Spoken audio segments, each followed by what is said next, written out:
Star Network is here. Oh, no punches! I'm real revolutionary right now. Support this man, Black Media. He makes sure that our stories are told. Thank you for being the voice of Black America, Roland. Stay black. I love y'all. All momentum we have now, we have to keep this going. The video looks phenomenal. See, there's a difference between Black Star Network and Black-owned media and something like CNN. You can't be Black-owned media and be scared. It's time to be smart. Bring your eyeballs home. You dig?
Folks, so that's Wednesday, May 6, 2026, coming up on Roland Martin Unfiltered, streaming live on the Black Star Network. Republicans and their war on Black America continues when Florida Democrats are now suing over the congressional map that Governor Ron DeSantis signed into law. We'll talk with the founder of the organization that filed that lawsuit. In Tennessee, they're proposing to split Shelby County, where Memphis is, into 3 congressional districts and split Nashville into 5 congressional districts. I'll talk to 2 Tennessee lawmakers about this illegal gerrymandering effort. The FBI has executed a search warrant on the offices and business of Virginia lawmaker Senator Louise Lucas, who led the state's redistricting effort.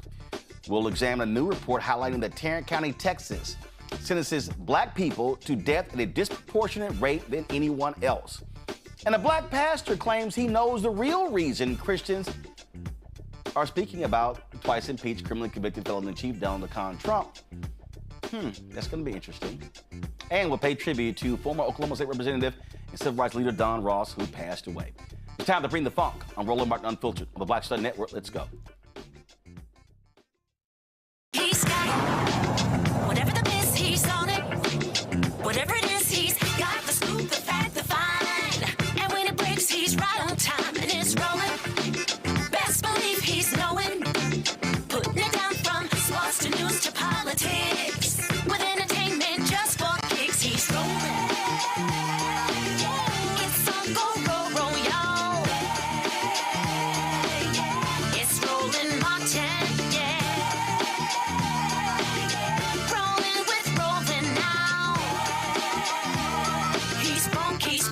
he's real the best, you know he's rolling Montana.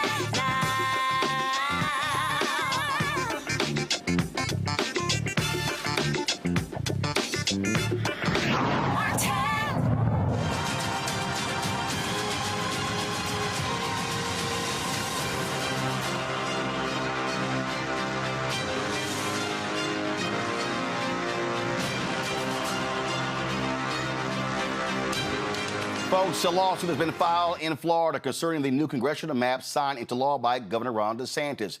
Democratic voters and African Americans, plus a voter rights organization, are challenging the map, which could potentially allow Republicans to gain up to 4 additional seats. The National Redistricting Foundation and the Elias Law Group filed the lawsuit in Florida's Second Judicial Circuit Court on Monday. They are representing the Equal Ground Education Fund and several Democratic voters shortly after DeSantis approved the map. Jasmine Burney Clark, the founder of Equal Ground, joins us right now. Jasmine, glad to have you on the show. What is the basis of the lawsuit that y'all have found? What legal argument are y'all making? So the new congressional map that was proposed here, driven by Governor Ron DeSantis and then passed by the legislature, which they chose to go along with in a partisan fashion, it clearly violates Florida's Fair District amendments. If folks are not familiar with that, Florida is one of the most unique states in the nation where voters put on the ballot in 2010 2 amendments. The first one requires that you cannot dilute the political strength of a group of individuals based on their race. They should be able to vote for the candidate of their choice as a group. And the second one is that you cannot draw maps for partisan benefit or to benefit one party over another. And so what Ron DeSantis did was he published a map that essentially made its way onto Fox News that was red and blue, all red and a few speckles of blue. It was a clearly partisan map. It has a 86% projection that Republicans will win congressional seats this coming fall, 24 to be exact, and 4 Democratic seats. That's down from 8 original Democratic seats to 4 Democratic seats, increasing the Republicans' chances of winning those seats this fall. And so our primary basis is that it's unconstitutional. It's partisan gerrymandering. The lawsuit argues that it violates our state's fair districts amendments by being drawn to favor one political party over another. So now here's what jumps out. They're also screwing over Hispanic voters in Florida. What are they saying? Because I'll be honest, Jasmine, all I've seen so far, maybe they're speaking, all I've seen so far are black folks who are challenging this. You know, we have residents from across the state of Florida who represent a diverse network of individuals. They aren't just black folks, they're black and brown people. There are some white individuals who are part of this lawsuit, but everyone is impacted by this lawsuit. Whether you are white, black, or brown, Democrat or Republican, you are impacted by having your voices diluted at the polls and also having our state pick its elected officials versus voters picking their elected officials. The governor made this decision in secrecy and in private without citizens to tell you who's going to represent you. And that's not the way this process should work. So the lawsuit is made up of a number of different individuals, and the work we do is in coalition with black and brown folks across the state. Now, explain to people about this Florida law you say that they have broken. When did that start? When did that go into effect? So in 2010, a citizen ballot initiative was introduced on our ballots. In order for a ballot initiative to be introduced, you have to obtain a percentage of signatures across the state of Florida, upwards of 1 million signatures, in order for them to be vetted by the Supreme Court, and then for the Supreme Court to also approve that language. And then once it makes it onto the ballot, you then have to obtain 60% or more of the vote in order to get it passed. That's more than what is required to win governor in the state of Florida. And more than 60% of voters said we want fair districts. We want these amendments. And so again, what they do is they ensure that you do not create, or the legislature does not create a map that favors one political party over another. And it does not create a map that dilutes or takes away representation from a very specific group of individuals based on the racial demographics. So that is what the amendment is. And let me also be clear, the United States Supreme Court points to Florida as an example of what other states should and could be doing to help protect them around the gerrymandering that is happening in their states, or at least that was the previous reference. We now know legislatures across the state or across the country are doing quite the opposite of what was previously recommended to them. Well, the issue that now, was the lawsuit filed in state court or federal court? It was filed in state court because the Fair Districts Amendments are here in the state of Florida. And obviously, the issue you have there is that you have a Supreme Court that is packed by Republicans. And when Ron DeSantis ignored the legislature and drew his own maps in 2022, wiping out 2 black districts, the Supreme Court allowed him to move forward with that. Yes, that is correct. I think what we really should take a look at this time around, and I've been saying this to a lot of different folks, is that I don't think all is lost. This map is a map of a projection. It is not a map of ultimate outcome. This is what Florida Republicans are projecting that they will win this fall. They will win 24 of the 28 congressional districts in this state. However, voters have an opportunity to flip those projections on their head. They have an opportunity to change the direction that Governor Ron DeSantis thinks that this election is going to go in. They have a ton of evidence and reasons why they should not be supporting a governor who has taken away their ability to elect the candidate of their choice. In addition to the fact that Florida is now in its 2nd month of unemployment below the national average under a Trump presidency, we are dealing with a housing crisis, insurance costs. We're dealing with what everyday folks and Floridians have been dealing with for a long time under this administration. My hope is that they will take those issues and concerns with them into the ballot box. And again, look at this as a projection, not a final outcome. All right then, Jasmine Bernie Clark, we appreciate it. Thanks a lot. Thank you for having me. Bringing in my panel, Rebecca Carruthers, President, CEO, Fair Election Center out of D.C., Robert Patillo, Civil Rights Attorney, the Patillo Law Group out of Atlanta, Joy Chaney, founder of Joy Strategies out of D.C. Glad to have all 3 of you here. Robert, I'll start with you. Look, the Supreme Court is doing all they can. These 6 right-wing Supreme Court justices to do the work of Republicans. They're aiding and abetting in them left and right. But the reality is you still have to abide by laws. Now, in the case of Tennessee, they're trying to actually change the law that stops them from doing mid-decade gerrymandering. And Governor Ron DeSantis has to go up against this. As the point I made to our guest, the problem here is this right-wing Supreme Court typically goes along with whatever the governor wants. You're completely correct. And the problem with the voting rights issue that we have right now is many of us have been yelling into the void for the last 25 years that this is coming. My first major action as a civil rights activist was working with Reverend Jackson as a college intern on the reauthorization of the Voting Rights Act back in 2005. And even back then, we were telling people that they are forming this phalanx meant to bring down voting rights. We told them after Shelby versus Holder, we have to pass legislation that will buttress the Voting Rights Act. We told them during the Biden administration, we have to pass the John Lewis Freedom to Vote Act right now because this is coming. Well, now it is here. And the Republicans have been working for the past 20 years, one, to stack state and local legislatures.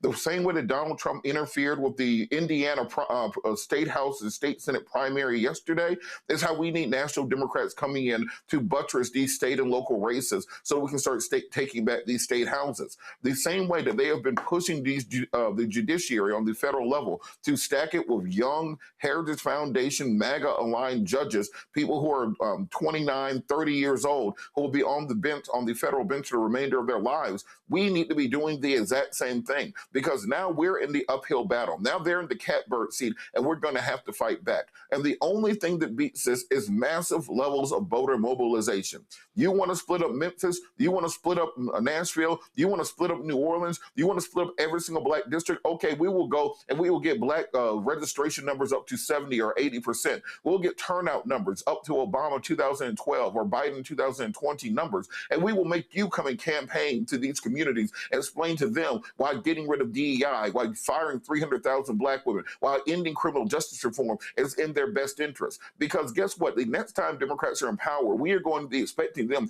to wield every tool of the federal government the same way we're seeing the extreme MAGA Project 2025 agenda do so, because we have to pass the type of laws that will prevent this from happening for another 50 or 100 years. We see now that everything that we told everyone was true the whole time. As you would say, we tried to tell you that this was coming, and that was no time to sit, no time to cry, no time to talk about what had happened. We need people to pay as much attention to the destruction of the Voting Rights Act as they paid attention to the destruction of Meg Thee Stallion and Klay Thompson's relationship. We need to have a massive social media presence, a massive media presence, and we need to be fighting right now to win in the midterms this fall, to win in 2028, and to get these laws reversed before the end of this decade. Because if we allow this to become entrenched, we will have a permanent MAGA majority at every level of government. Rebecca, you were the Fair Election Center. You want fair elections. What Republicans want are guaranteed wins. Roland, I was up in Hill last week representing Fair Election Center, testifying in support of full-throated voting rights in this country for everyone, regardless of political affiliation, regardless of race, regardless of what zip code you live in, because we firmly believe that if you are eligible to vote and you register the vote and you cast your ballot indeed should be counted, full stop. Every person in this country also want that. This is a nonpartisan issue, but what we're seeing is this is a power grab issue. Something that I also want to remind folks is remembering Rahm Emanuel's part in this and the 2010 census and redistricting effort that he led on behalf of the White House of convincing Black elected officials across the South to give up some of their parts of their district in order to grow the Democratic map. And so what happened was you saw an increase in Democratic seats across the South up and down the ballot, but you also saw a weakening or a dilution of the concentration of Black voters in those respective districts. And so as a result of that, you saw an increase, over 40% increase in CBC members across the country. So yes, that was a good thing, but at what cost? Previously, we had CBC districts that were 65, 70% Black. Now we have some CBC districts that are 40 or 45% Black. And it is those CBC districts that are in danger. One thing I do want to point out, Robert is right. This has been decades in the making, but I want to point out that this is the Chief Justice Roberts Court. And under this Roberts Court, we know in 1982 that Roberts wrote a memo saying he wanted to end the Voting Rights Act. He wanted to get rid of it, full stop. So now we see, as a result of 44 years of planning and cunningness, we see that the Voting Rights Act is effectively no more. Joy, the point Rebecca made there, Cornell Belcher often talked about that in terms of how do you expand the map for Democrats, because if you do that, yeah, you lessen your Black voters in those CBC districts. But if that then gets then wins Democrats the House, those CBC members actually have more power than they are in the minority. What you're seeing here, though, is what you're seeing are Republicans who want to completely wipe all those seats out. They're not weakening. They're not weakening congressional districts. They're wiping them out. We're going to talk a little bit later about Tennessee. Again, they're trying to split Memphis into Shelby County into three congressional districts. Nashville, where they previously gerrymandered Nashville was split amongst 3 Republican districts. Now Nashville will be split among 5 Republican districts if this map goes into effect. And I just think that from the Democratic side, you have to play absolute hardball. You cannot try to be nice and fair about this. And if Republicans go to the mat, and if Alabama wipes out both districts there, if Mississippi wipes out Benny Thompson, if Tennessee wipes out that district, South Carolina is saying they're not going to move on Clyburn district now, but they might do it in the next cycle. I think California has to go 52-0. I think California, Illinois, New York State, they've got to go do the exact same thing, because what we also got to recognize is that 2030, when the census is taken, it's projected that those blue states, California, New York State, and Illinois, are going to lose congressional seats, and 11 of those congressional seats are going to move to the South. So this battle is a 2026 battle, but it's also a 2030, 2032 and beyond battle. That's right. So we, Roland is, as usual, completely zeroed in on what the issue is. For those out there who are like me, who don't like to see this partisan gerrymandering, I'm from Florida, so I'm glad that we have the law in Florida, and I hope that the Supreme Court in Florida will uphold it. Of course, we already know that they may not, but at the very least, they have the possibility of doing so because we have a law in the books that disfavors these partisan maps and says that they are unconstitutional. That said, moving forward, we are going to have some partisan gerrymandering just to make sure we do not have a power grab that is complete by the Republican Party, which thinks it has the corner on who votes and how they vote. I'm not so sure that's correct. I'm not so sure this is going to work out for them. You made the point earlier about the fact that they might be losing some Latino districts. They might be losing some other districts that might actually have gone for them. I think that they are going to also upset some white people who may vote in a surprising way for candidates in those areas who may not look like they are always expecting. I think the CBC is making the case that there are many districts where Black people can absolutely win in majority white districts, and we cannot leave anything off the table. But what their intention is to make it impossible to have Black and Latino leaders at the CBC and the CHC at the numbers that they are now. They see that as an existential threat to them. And so that is what they're going for, and Democrats have to respond in kind. And then after that, I do think we have to look at how we got ourselves in this situation and how we get out. But if we wait, if we try to play the high road, if we try to pretend like they're not going to have census shenanigans that are going to mean that they shift more power to the South, we will never catch up. Right. They cannot win on their ideas. They have to steal the election. Yep. And we have to be willing to overcome it. All right. I got to go to a break. We come back. We're going to talk more about what's happening. We're going to talk about what's happening in Tennessee. Alabama is also making their moves as well when it comes to these districts. Lots to break down. You're watching Roland Martin Unfiltered on the Black Star Network. On a next, A Balanced Life with me, Dr. Jackie, a relationship that we have to have. We're often afraid of it and don't like to talk about it. That's right, we're talking about our relationship with money. And here's the thing, our relationship with money oftentimes determines whether we have it or not. Balancing your relationship with your pocketbook, that's next on A Balanced Life with me, Dr. Jackie, here at Black Star Network. This is Bill Duke, and you're watching the Black Star Network.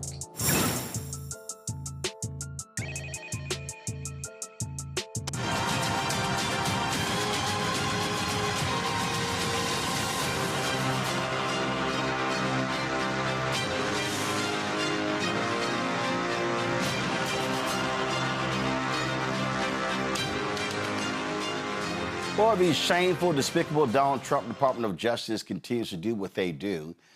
This morning, the FBI raided the offices of Virginia Senate President Pro Tem Louise Lucas, the Democratic leader who played a key role in the redistricting effort there, facing allegations of corruption.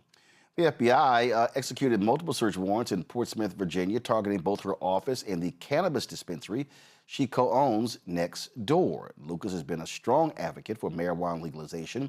However, in 2022, her business was found by the Virginia Mercury to be selling Delta-9 THC, which is illegal to sell in Virginia. Additionally, many products in her store were discovered to be mislabeled. Now, Lucas is known for her combative presence on social media, where she shares memes supporting Virginia's Democratic efforts and engages in strong confrontations with Republicans, including Donald Trump and Senator Ted Cruz. They conducted this raid. Now, of course, Fox News was present, which means that they were tipped off by this before. Now, you have different statements that have been sent, that have been posted, and so I want to share some of those with you to see what is being said by folks. Abigail Spanberger, the governor of Virginia, her office declined to comment because of this investigation. Now, according to the Washington Post, the DOJ claims that this investigation began under President Biden. Again, we are talking about the Donald Trump White House, and so, frankly, it's hard to believe anything that they say. Don Scott, who is the Virginia Speaker of the House, issued this statement. Let's start with, he said, Speaker of the Virginia House of Delegates, Don Scott, released the following statement regarding today's FBI raid involving Senator Louise Lucas. Let's start with this. Senator Louise Lucas has not been charged with anything. I am deeply concerned by today's FBI raid, given the politicization of this administration, an FBI led by Kash Patel and the Justice Department run by President Donald Trump's former personal attorney. I think people should take this with a grain of salt and allow the facts to come out before jumping to conclusions. At this point, we simply do not know what this ultimately means. Right now, there is far more theatrics and speculation than actual information available to the public. It also raises important questions. How was Fox News, a national media outlet, first on the scene? Do they know about the raid beforehand? If so, who approved that? And what more information is there about this raid was actually about? Virginians deserve answers before anyone rushes to political conclusions. Again, that was Virginia Speaker of the House, Don Scott, with his statement regarding this raid of the home and the offices, the cannabis business of Senator Louise Lucas. Now, that was that statement. So other statements were released. Congressman Bobby Scott of Virginia, he said this: while we await the full facts of the investigation, it must be acknowledged that this FBI raid occurs in the broader context of President Trump's repeated abuse of the Department of Justice to target his perceived political opponents. It should be noted that this is occurring just 2 weeks after Senator Lucas helped lead the successful effort by Virginia voters to reject President Trump's attempt to rig the midterm elections. This raid on Senator Lucas's office and businesses also comes as President Trump has pressured the Department of Justice to pursue investigations and prosecutions against New York Attorney General. No, gotta go back to my iPad. Thank you. This raid on Senator Lucas's office and businesses also comes as President Trump has pressured the Department of Justice to pursue investigations and prosecutions against New York Attorney General Letitia James, former FBI Director James Comey, and Federal Reserve Chair Jerome Powell, and multiple Democratic members of Congress. Like all Americans, Senator Lucas has a right to due process and a presumption of innocence. Look, both of them are absolutely correct. I can tell you right now, I trust nothing, absolutely nothing from this Department of Justice. Donald Trump is all about targeting his opponents. And Rebecca, there's no doubt that he is seething at Senator Louise Lucas for what happened in Virginia. Yeah, he's Big Mac. And guess what? If I was a betting person, like maybe some of his family members, and betting on the poly market, I would bet on the senator. I think she's going to be just fine. She understands that this is a political attack because of the work that she's doing in Virginia. I find it really interesting. Like even last week, there are folks who didn't really understand that she's the reason why there's going to be the type of representation in Virginia that it will now be as a result of those maps. They didn't realize it was a Black woman behind it. And so, this administration has shown its willingness to attack and go after Black women, to malign Black women, to call Black people, period, low IQ. And in this, I think the person with a high IQ is the senator, and she'll be just fine. Joy? Robert? Look, Roland, we all know what this is. This is a brazen political attack on his enemies. And we've seen that above all else, the one thing that President Donald Trump is afraid of are Black women. You can see him going after Letitia James, going after Marilyn Mosby, going after Fonnie Willis, going after Stacey Abrams, going after Kamala Harris. This is part of his ethos. This is part of the white nationalism butting directly into misogyny that creates kind of the cornucopia of bigotry that is Trumpism. This idea that there's no way that a black woman can talk back to him or criticize him or stand up to him because he believes they are fundamentally lower than him. You look at the 20th century philosopher Simone de Beauvoir in her seminal work, Second Sex. She talks about the fundamental otherism of women within the society at that time. This, of course, is coming out of the school of thought of Kantism, which is also spurred upon by Jean-Paul Sartre and Frantz Fanon. But in her work, The Second Sex, she talks about this fact that even within these spaces, even with the same accolades, even with the same achievements, the white male power structure will still see women as being fundamentally other to all aspects of society, not so much as being less than. This idea that they can never be fully part of the group. That if you put that together with the teachings of Fanon, when they talk about the need to break apart from the fundamental shackles of oppression, you'll see what of this fear complex that is created around white nationalists, around misogynists, where they are terrified of the idea that someone who does not come from their great Western civilization, as they call it, or come from their same Northern European genetics, can actually stand up to them intellectually, stand up to them legally, and beat them. This is why they go after DEI. This is why they go after programs of affirmative action. It's not that they want a meritocracy. They simply think they are too good to even be part of this conversation. I think these charges will, of course, be dismissed out of hand. This idea somehow that you're going to go after this woman for a CBD Delta 9 business while we're giving billions of dollars of tax breaks to the marijuana industry, I think we know exactly what this is, where this will go, but it's very important that it does not deter us. It does not scare us. It does not stop us from launching these fights against the extreme far-right MAGA agenda, because at the end of the day, they can't arrest us all if we all stand united. And smoke your Delta 9s, smoke your Delta 10s. Go ahead and support this this senator, because we have to stand up against this agenda.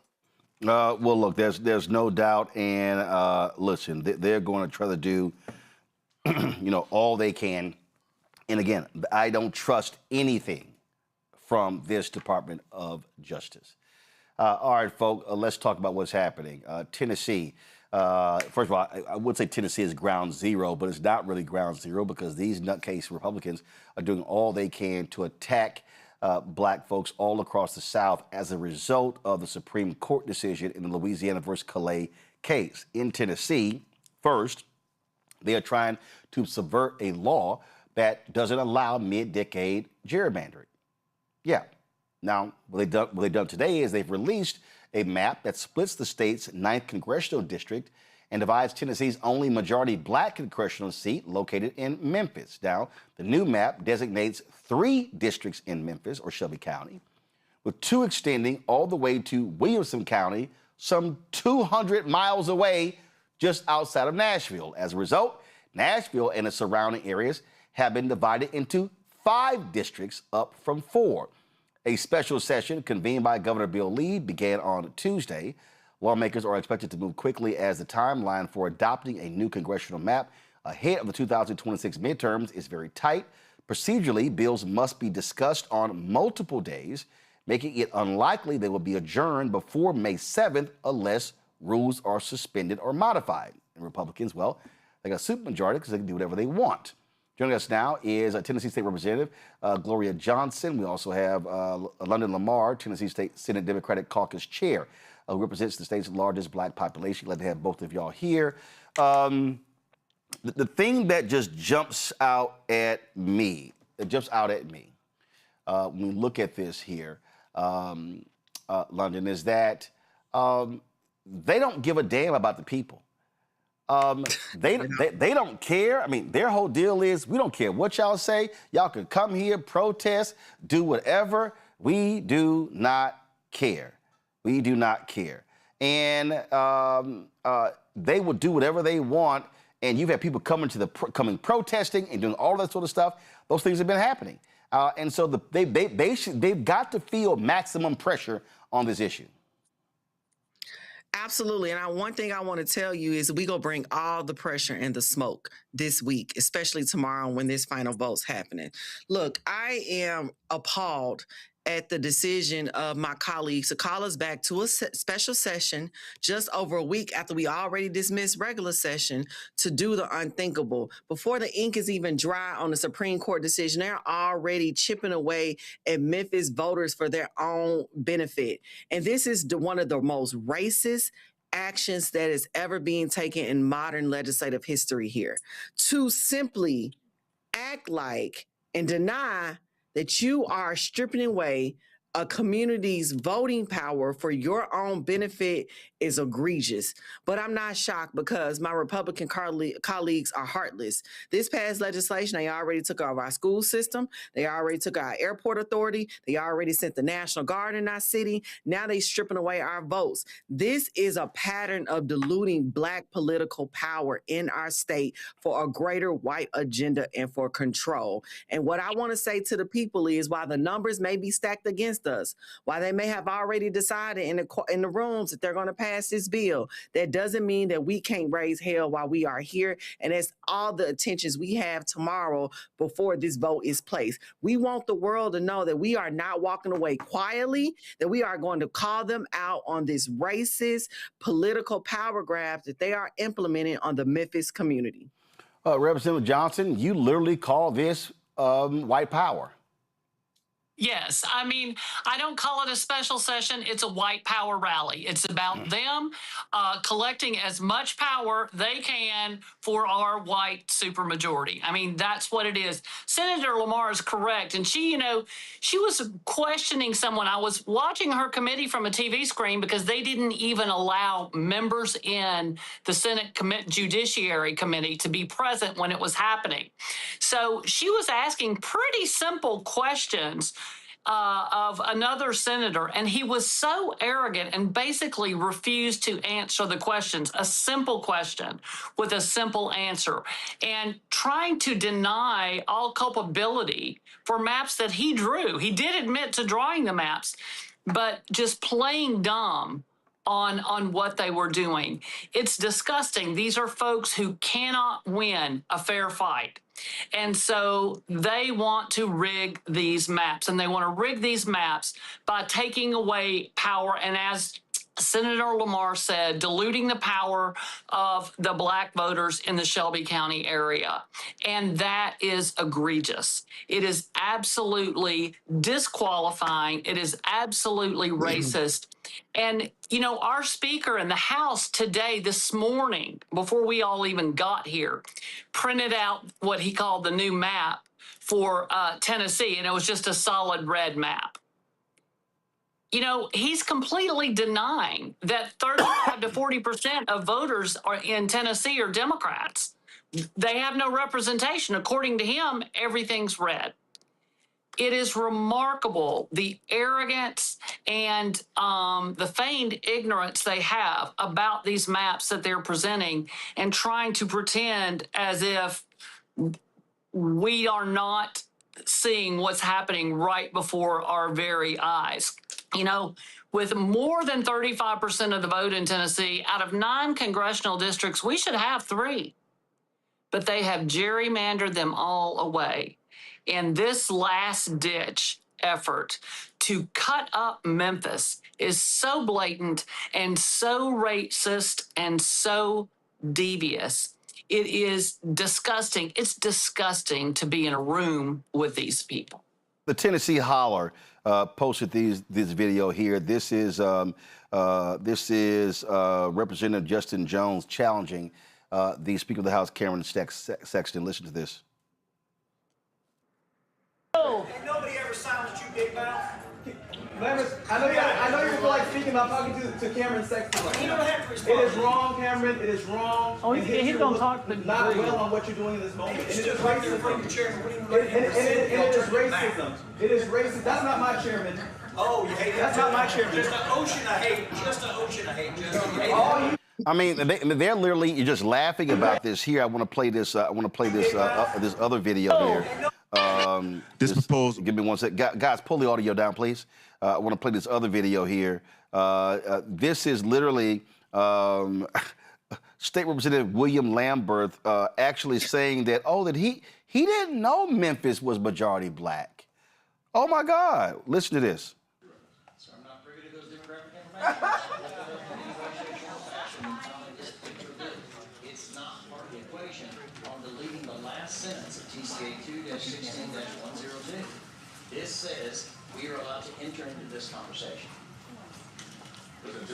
Thank you. Now, here's what's also strange here. First of all, I'm not privy to those demographics. Like what? Like where in the hell have you been living? Yeah.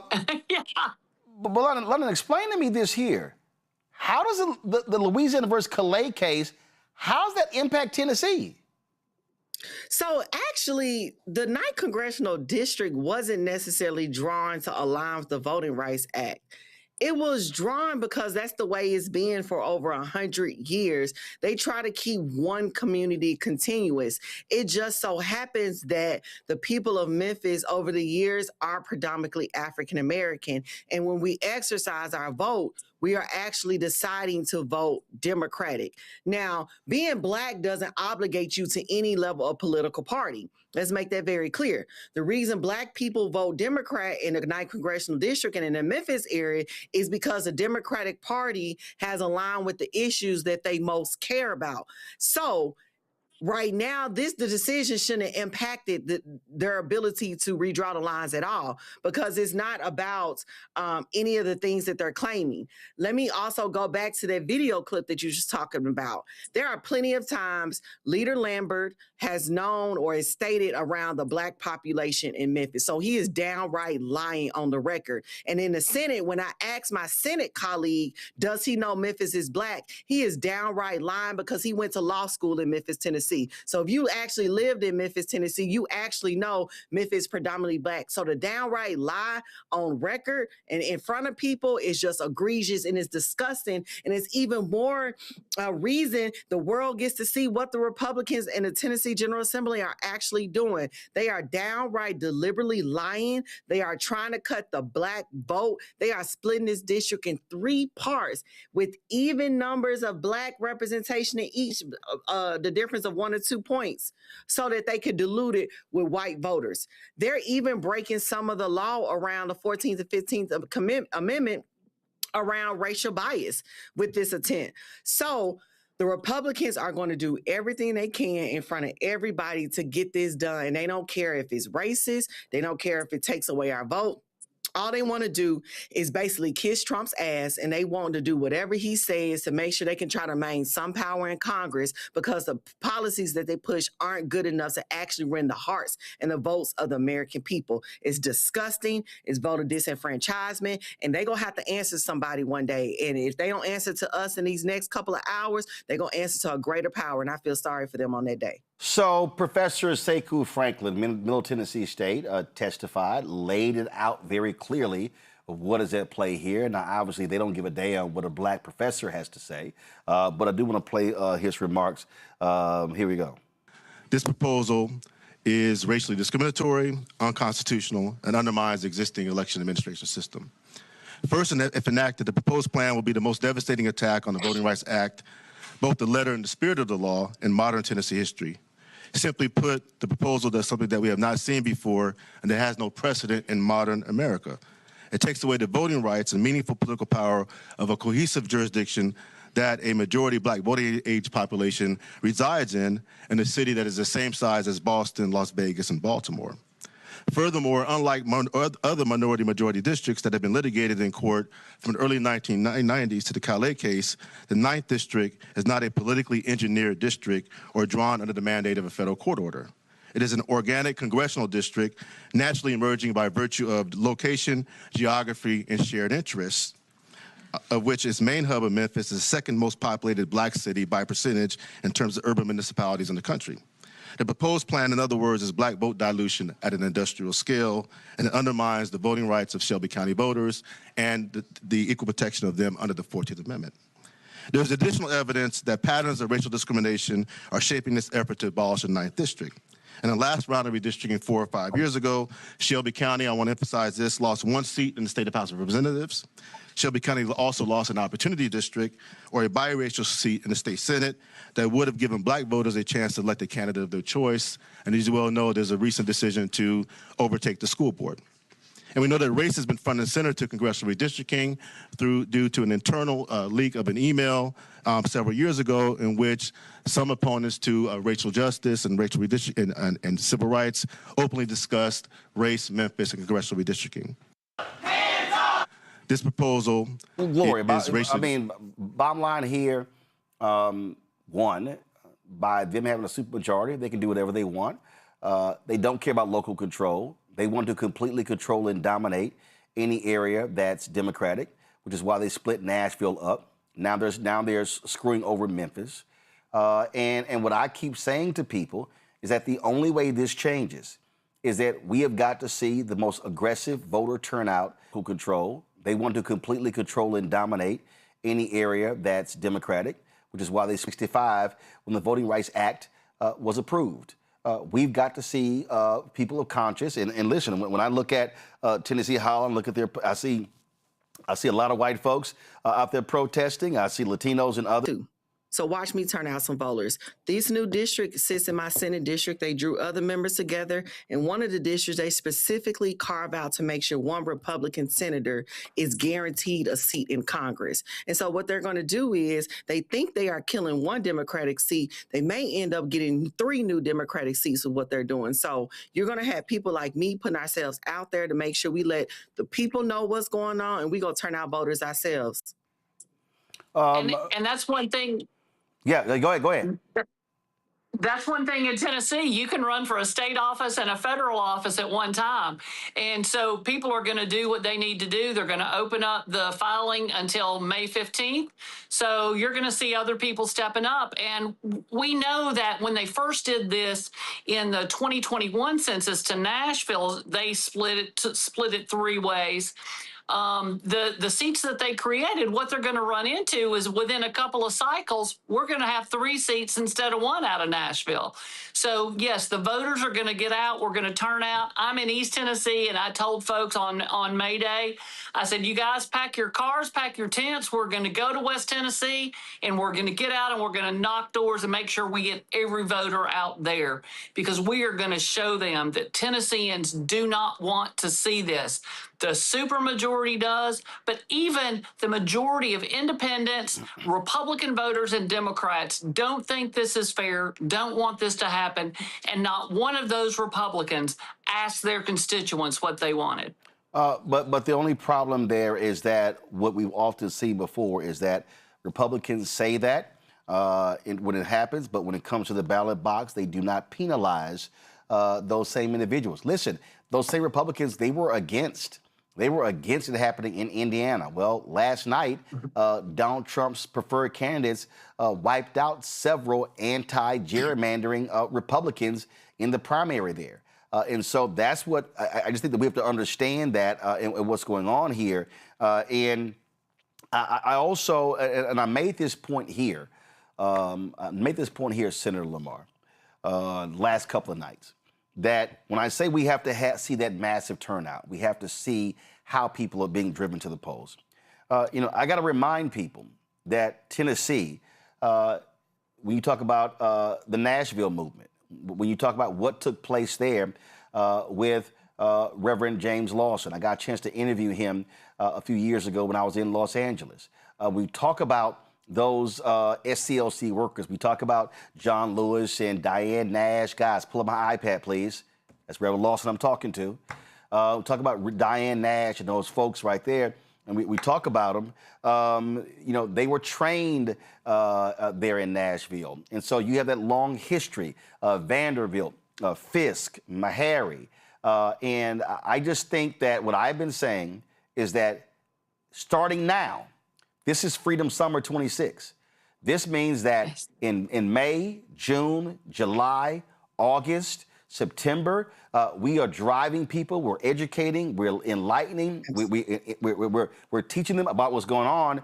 And this has to be a hardcore grassroots movement.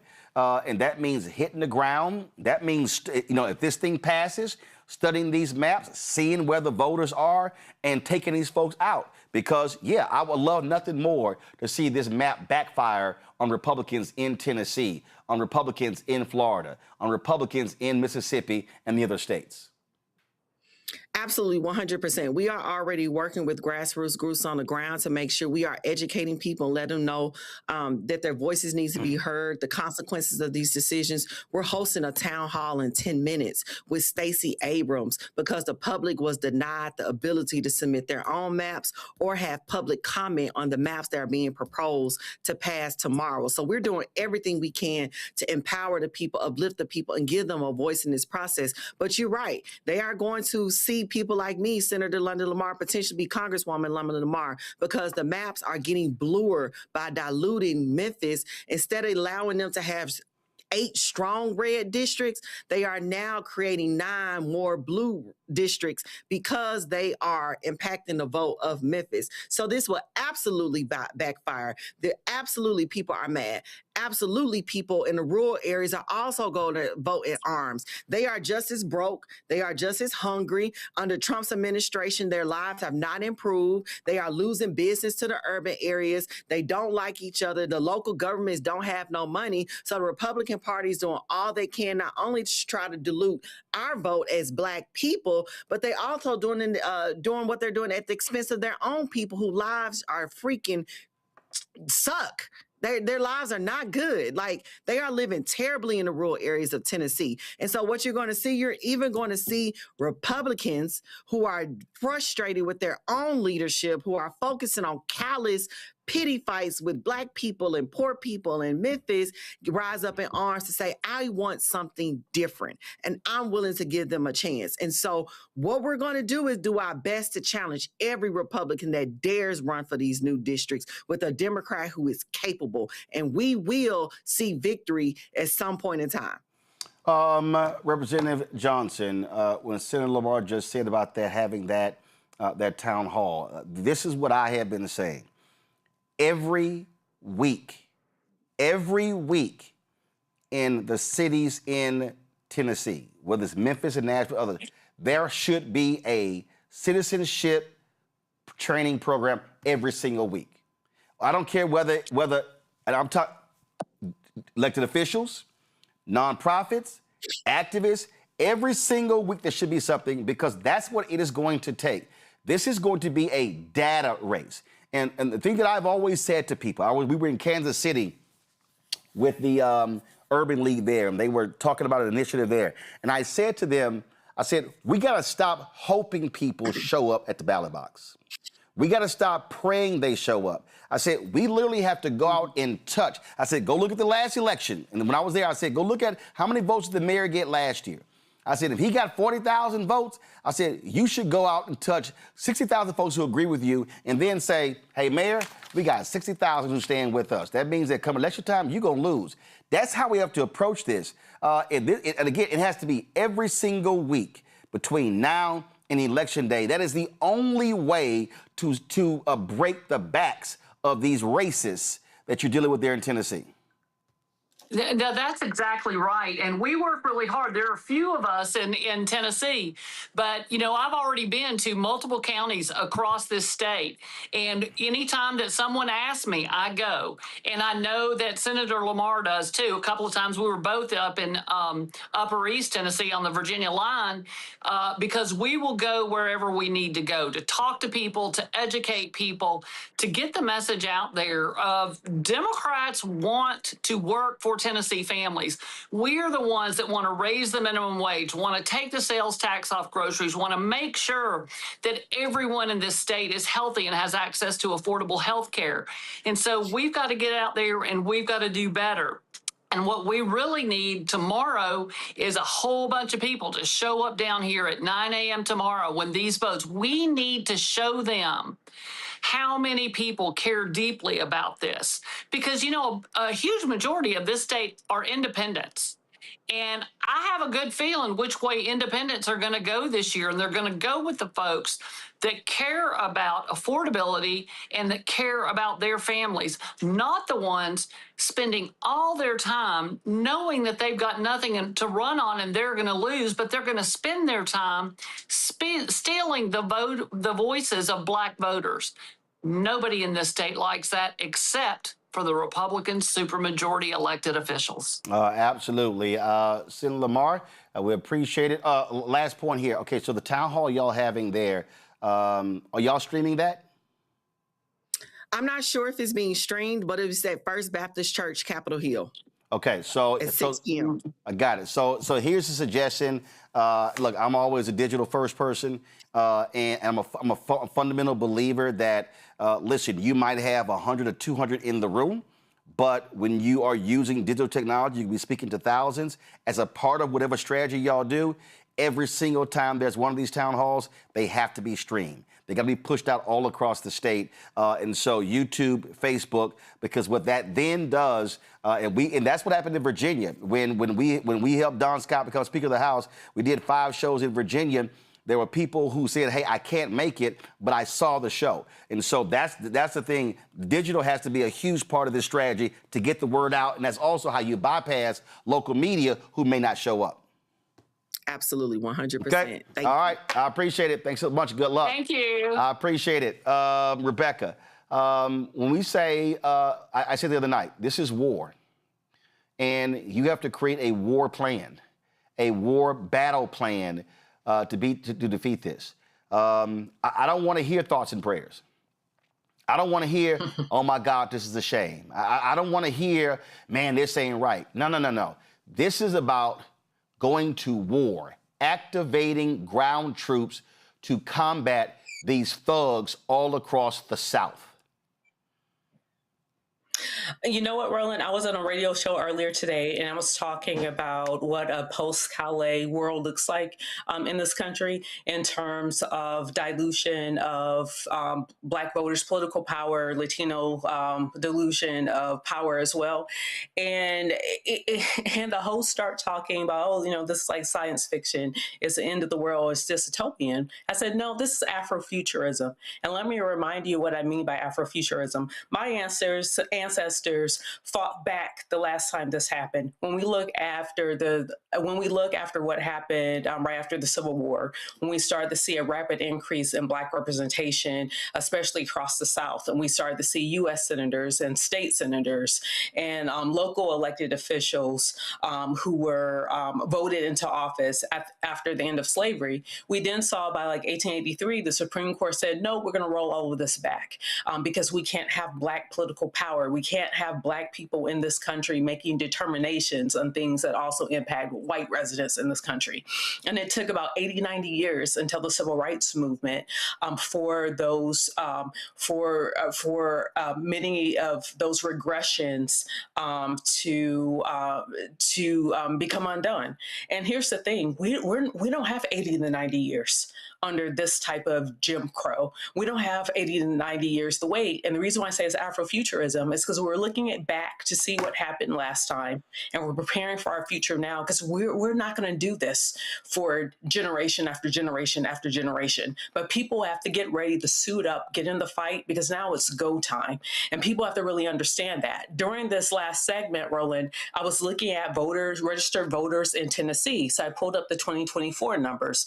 And what I saw that there was close to 4.7 million people registered in Tennessee in 2024. And guess what? Only 3 million showed up to vote. That's 1.7 million that stayed home. So even as we see with these new districts in Tennessee that are likely to go into effect for the midterms, there's well over 1.5 million people in the state of Tennessee who need to show up, who did not show up in 2024. And of course, all of those who showed up in 2024, especially those who actually support democracy in this country and support the right to vote in this country, we need you to show up. I don't care that it's a midterm. I don't care that it's not sexy because there isn't a presidential line on your ballot this fall. You have to show up. Robert, everything that we're seeing, I predicted in White Fear. Every single thing that we're seeing. And, you know, when these things happen, I saw some comments, people were like, man, you know what? It's a shame that, you know, we don't have Reverend Jackson. Mm-hmm. And, well, guess what? We don't have Reverend Jackson. We don't have Reverend Lawson. We don't have James Orange. We don't have We don't have Septima Clark. We don't have Fan Lou Hamer. And so what I have long said to this generation of black people, this generation of black Gen X people and millennials and Gen Z and Gen Alpha, that if 30 years from now, we are still calling out Reverend Jackson, Reverend Lawson, Septima Clark, Constance Baker Motley, Thurgood Marshall, that means that this generation of black people weren't shit. That this generation of black people, when we were facing what we're facing right now, did not rise up and stand up and swing as hard as we can. And so I don't want to hear these people whining and complaining on social media. I'm saying what, as Joe Manchin always would say, what are you going to do about it? And that's really where we are. This is an existential threat. Today's Republican Party is an existential threat to the future of black America. That means folks' children and grandchildren and great-grandchildren that are not even born yet. And so if this generation doesn't stand up in totality, then it's not going to happen. Look, these are the times which try men's souls, essentially, when we're dealing with this fight. We are on course to be the first generation of black folks to take a step backwards for our people.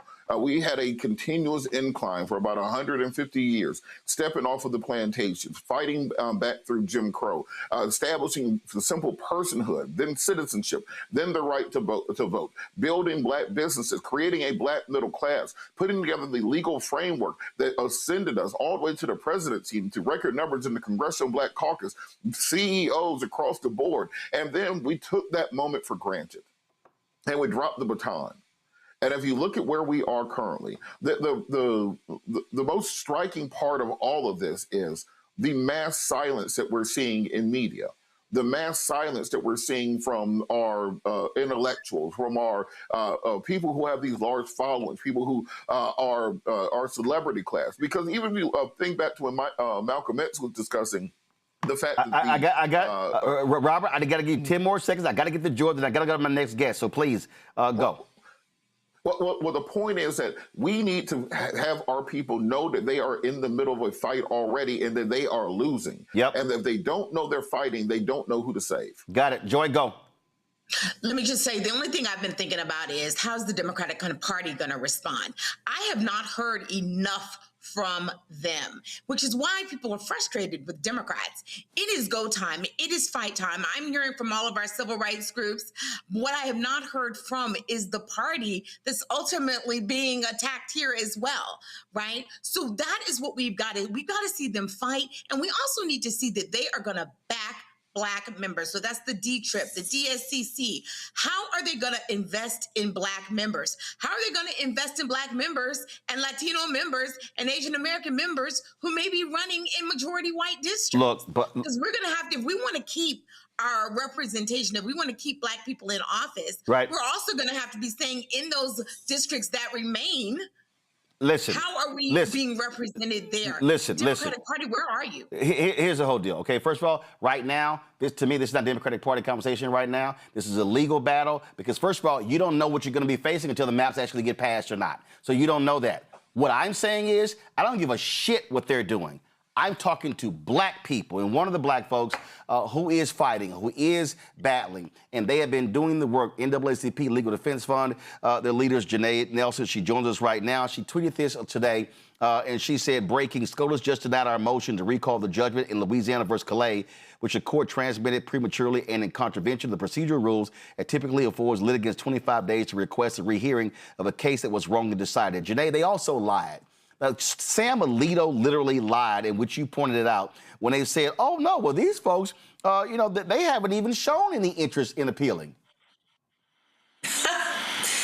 Listen, sometimes you got to laugh to keep from doing some other things that are not as productive. So listen, the court has already shown itself to be as complicit in this hostile takeover of our democracy as every other institution, sadly. There's really no way to excuse this decision. And what you saw most recently in this order that suggests that the Robinson appellants did not indicate that we would see. Yeah, it's right here. Go to my iPad. Go to my iPad while she's talking. Y'all see it highlighted. Yeah, Go ahead. Read what we said in the second sentence of our reply. Here the court is saying, while the Robinson appellants oppose it, they have not expressed any intent to ask this court to reconsider its judgment. Now, if you go to the papers that we filed before they issued that order, and you read the very second sentence after we introduced our arguments, you will see that we say quite clearly that we should be afforded an opportunity.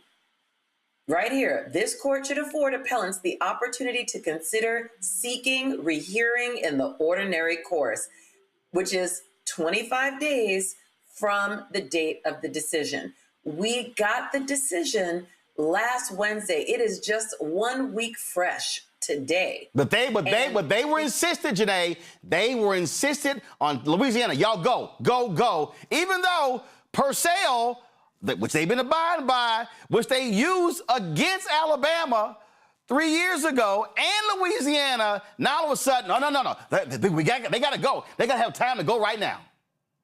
That's right.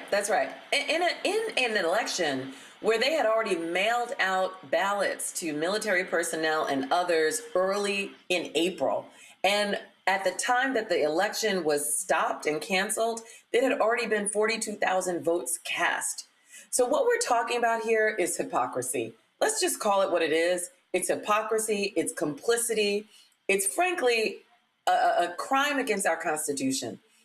And when we try to rationalize it and we try to make it make sense within the rules, we are doing ourselves a disservice. What we're up against are a number of lawless actors, and we have to do exactly what our ancestors did, what my founder did, Thurgood Marshall, and the incredible lawyers and clients who got rid of racial segregation, and that is to be as ingenious as we can possibly be to use those very rules and those very tools against lawless institutions. And it's not going to be easy because the landscape has changed dramatically. We're dealing with mis and disinformation. We're dealing with algorithms that blinker your understanding of the world. We're dealing with people who don't understand truth from lies, and a resurgence of white supremacy amid a generation of people who don't really understand how far this country has come and what Black people in particular have delivered to this country. All that people enjoy, the music, the culture, the freedoms, the rights, the protections came from the civil rights movement, came from Black culture and other cultures that we opened the door to have become part of the mosaic of this populace. Sadly, we are at a crossroads, and right now it is incumbent upon all of us, and not just those of us who are going to be most acutely harmed, but every single American who believes in this fantasy of America. It is being ripped apart, and we have got to stand up and rise up as a people. I mean, look, Thurgood Marshall and the lawyers in that era, they had to deal with racist judges. They had to deal with folks along those lines. But you also had judges who truly believed in the law and executed the law. When I think about that book on those Fifth Circuit judges, but by Bass, and we talked about that. This is different. I mean, we are literally watching individuals just make up stuff as they go along. I mean, that's what is absolutely insane here. I mean, to sit here and I kept reminding people that they made this decision regarding a second congressional seat in Louisiana, which is the one that they allowed to go forth just 3 years ago. I mean, that case went to the Supreme Court. And correct. We won that case. Right. We won. And it's like we won that case. Like it went to them and they were like, yeah, bottom line is, yep, we agree with what the lower court. Then it went back and the Fifth Circuit tried to do another little game and they tried to send it back. No, we already ruled on that. And now to come back with this decision, and then now to say, Louisiana, hurry up. Oh, it is so important. Alito, they have to be allowed to redraw right now. When not only, Janae, did they send out ballots were returned. Some 80,000 ballots had already been cast in the election, and the governor goes, oh, no, we're going to sit the House, the election, the rest will go forward. We're just going to carve this one out. And you're like, I'm sorry, but my ballot has the House races on here. What the hell? Listen, that's what I'm saying. We are up against absolute lawlessness. And I just want everyone to stop for a moment and think about what was the major intervening event from 2023 when we won Allen versus Milligan, when Chief Justice Roberts himself wrote the majority opinion, the 5-4 decision there, and he wrote so eloquently and poetically that without Section 2, the 15th Amendment, which is the amendment that gave Black people the right to vote, that the 15th Amendment is a mere parchment promise. So beautifully put. What happened in between 2023 and 2026? I'll tell you, a presidential election where we have a tyrant who has put fear in the hearts of anyone within his reach, except those people who never feared him from the beginning. And what we're finding is that we have a culture of capitulation in this country. And for many, a culture that actually wants to go back to a time when white nationalism, white supremacy governed. And I'm telling you, we're done with that. That chapter of our history has to be over. We have changed too much. And what I don't think people fully understand is how much other people have become invested in the freedoms and protections and the society that we've been able to build under the Voting Rights Act. We did not have a multiracial democracy. We didn't have a society that resembles anything like what we have today before the Voting Rights Act. And people are about to find out what it means without those protections. Yep. And hopefully they won't find out too late and we can still snatch it back. I know we are doing our part at the Legal Defense Fund. I know so many other organizations are absolutely activated and mobilized and ready to go and have been even before this decision. We've been working on so many other tracks to ensure that we have other avenues to continue to build power, but we should not in any way, shape, or form think that this loss of the Voting Rights Act is not catastrophic, that this is not a cataclysmic moment in our lifetimes, and it is up to us to turn it around. To your point, and I've been saying this for years, whether it's LDF, Laws Committee for Civil Rights Under Law, Equal Justice, just Transforming Justice Coalition, so many others. Y'all have been people who are not paying attention. Obviously, they're not in courtrooms, do not understand the legal warfare that has been going on. I'm talking about y'all have been engaged in legal warfare, guerrilla warfare, courts all across this country. You still got that case out of Arkansas where these conservatives want to keep third-party groups like yourself from filing these suits by suggesting that only the Department of Justice can intervene and file suits in voting rights cases. That's the extent that these people they want to stop you and ACLU and other groups from even being able to do this work. That's right. That's right. One way you can look at this is that we are unfortunately experiencing the backlash from the tremendous success of all of those who came before us, of all the work that we have been doing and advancing rights and protections. But what happened, sadly, is people got too complacent. Yep. And I'm not going to put that on Black people's shoulders. I'm putting that on everyone's shoulders. People got complacent. They didn't understand the deeply racist origins of this country that will always try to pull us back and pull us asunder to those ignominious impulses to dominate, to dehumanize.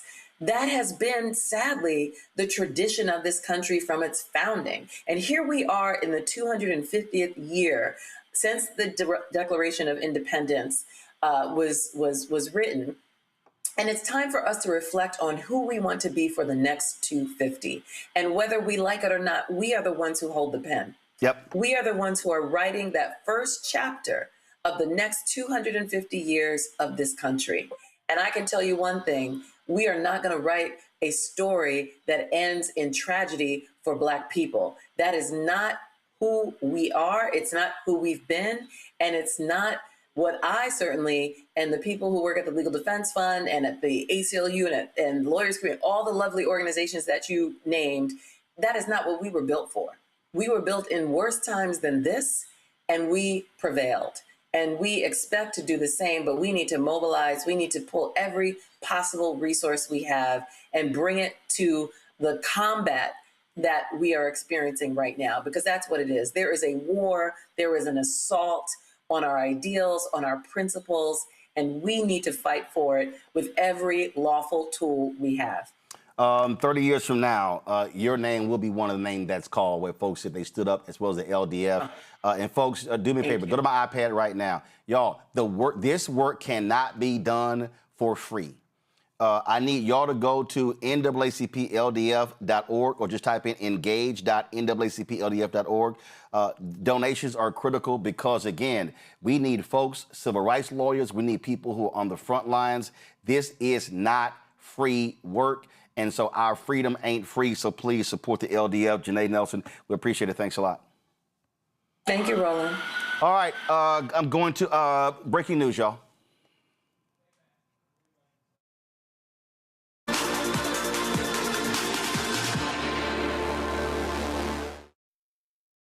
Folks, this just in. Senator Louise Lucas posted this on her social media. She said, quote, this is regarding the FBI raid on her home office as well as her cannabis business. She said, today's actions by federal agents are about far more than one state senator. They are about power and who is allowed to use it on behalf of the people. What we saw fits a clear pattern for this administration. When challenged, they try to intimidate and silence the voices who stand up to them. Just 2 weeks ago, Virginians sent a powerful message when they voted to stop Trump's scheme to manipulate the 2026 midterm elections. Voters across this Commonwealth made clear that power belongs with the people, not with politicians who try to take power away from them. I was proud to help lead that effort, and I have never been afraid to stand up to Donald Trump or anyone else that has tried to undermine our democracy.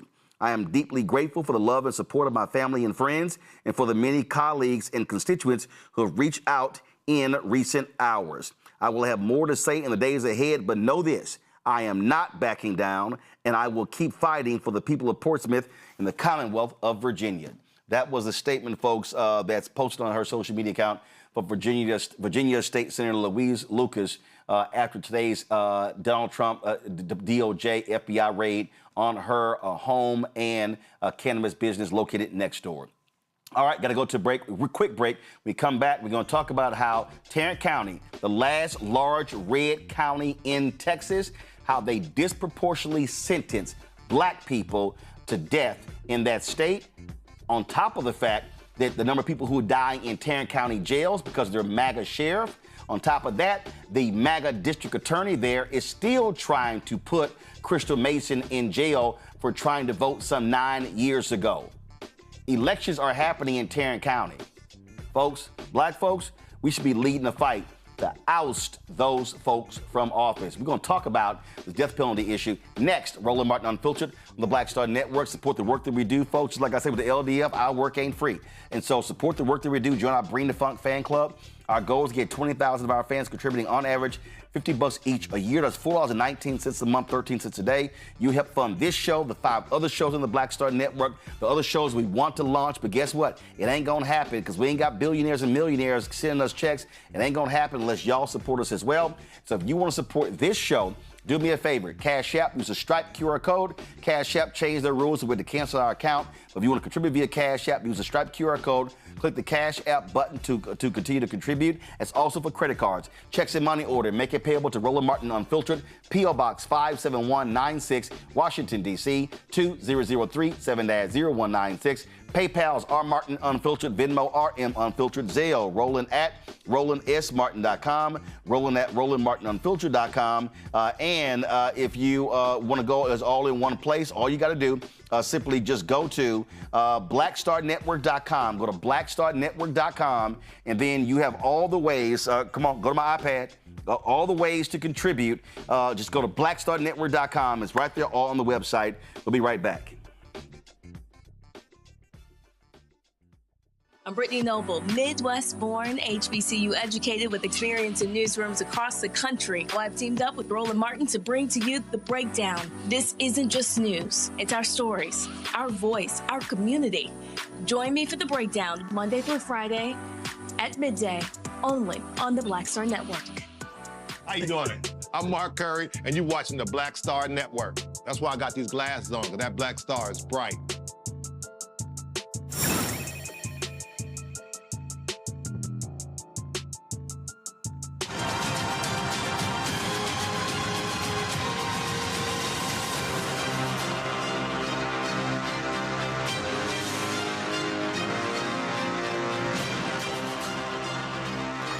Folks, my second job out of college was at the Fort Worth Star-Telegram there in Tarrant County, so I know this county very well. And a new report reveals that this county is exhibiting excessive use of the death penalty, with death sentences predominantly pursued against people of color. The report, called an extreme outlier, race and the death penalty in Tarrant County, the third largest county in Texas, was published by the Texas Defender Service. It reveals that 92% of the death sentences sought by Tarrant County prosecutors since 2012 have been against racial and ethnic minorities, even though 40% of Tarrant County's population is white. Estelle Hebron-Jones, the director of special projects for the Texas Defender Service, joins us right now. Estelle, glad to have you here.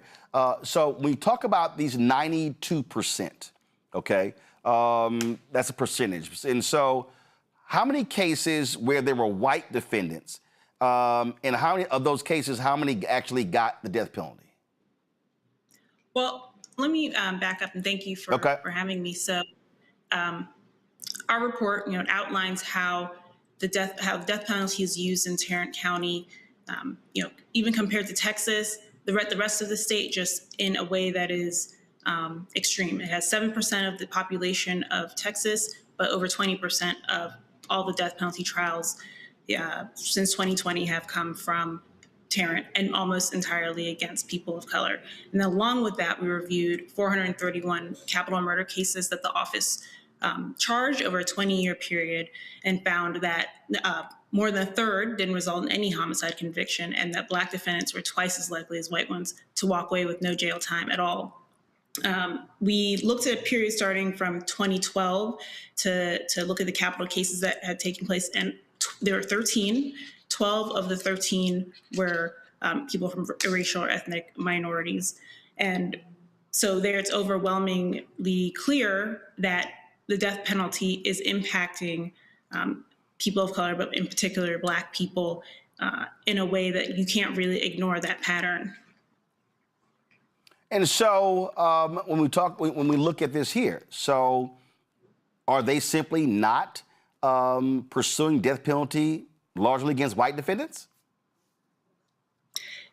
Yes, when it comes down to it, that's the result. So when we looked at that broader period of 20 years, where we looked at those 431 cases, people from different ethnicities and races are included in that. And so, for example, if I take people who charged with capital murder in the course of a robbery, a third of those people were white. But when it comes to who actually ended up going to trial, all of them were Black. And so, that's, a lot of people would look at this and say, okay, don't these disparities reflect who's committing these offenses? And so we asked that question, and the data answers it. So something like that, with a third of the people who are charged with robbery are white, but then in the end, you don't see that. It's not crime patterns, that's charging patterns. And the capital murder statute, it's broad, it covers a wide range of conduct. But because of that discretion, it allows there to be these kinds of disparate outcomes in the capital cases that we were reviewing. I mean, it's fascinating when you look at this, and it goes to show you what's going on. And let's be clear, this is the same district attorney. Matter of fact, let me just go ahead and pull this up because when you talk about this office, one, it is important to note that Tarrant County, third largest county in the state, it also is the last red county in terms of Harris County, Houston, Dallas County, Dallas, Bexar County, Austin, Bexar County, San Antonio, Travis County, Austin. Those are blue counties. Phil Sorrells is the longtime district attorney there in Tarrant County. This is who he is. This is the man who is leading that office and making those decisions. And Estelle, what I also, again, we've been covering this here, the MAGA sheriff there in Tarrant County. They have an exorbitant number of jail deaths in Tarrant County that they've done nothing about. Then, of course, this is the same county where they gerrymandered Elisa Simmons out of her seat. She's now running for Tarrant County judge. That leader, Tim Clark, is crazy as well. And this same DA, show it again, y'all, Phil Sorrells, this man is 9 years later, he's still trying to put Crystal Mason in jail for casting a ballot in an election. 9 years. That goes to show you the mentality of the people who are leading the district attorney's office there in Tarrant County. Since y'all published this, what's been the reaction from others? Are they picking the story up? Is it causing people to raise questions? What's going on? Yes. So, in putting together the report, we did talk to various people involved in the community in Tarrant and Fort Worth who, when we talked to them about our findings, they were not surprised, but seeing the actual numbers really disgusted a lot of people. Phil Sorrells, he's been active in Tarrant County judicial system for a long time, but in 2023, that's when he was sworn in as the DA there. I'm aware of the jail deaths. And so kind of all these things coming up at the same time have really gotten people motivated and talking more about this. And so we've had a lot of interest from different news outlets. Tomorrow, actually, in Fort Worth, we're going to be having a press conference outside of the old courthouse there. We've been having a lot of conversations with faith leaders in the Fort Worth Tarrant community, and they'll be there with us. And then, we sent a copy of the report to the DA by email. He did not respond to us individually. We reached out with the report and offered to have a conversation about our findings there. So he didn't respond to it directly, but I did an interview with the Fort Worth Star-Telegram, and he did offer a statement in response to that. So, so he's aware of these, but in that statement, to pull up what he said, he mentioned that they do not take, but he doesn't know the race of the defendant in making decisions about capital charges. And his job is to seek justice and give voice to the victims.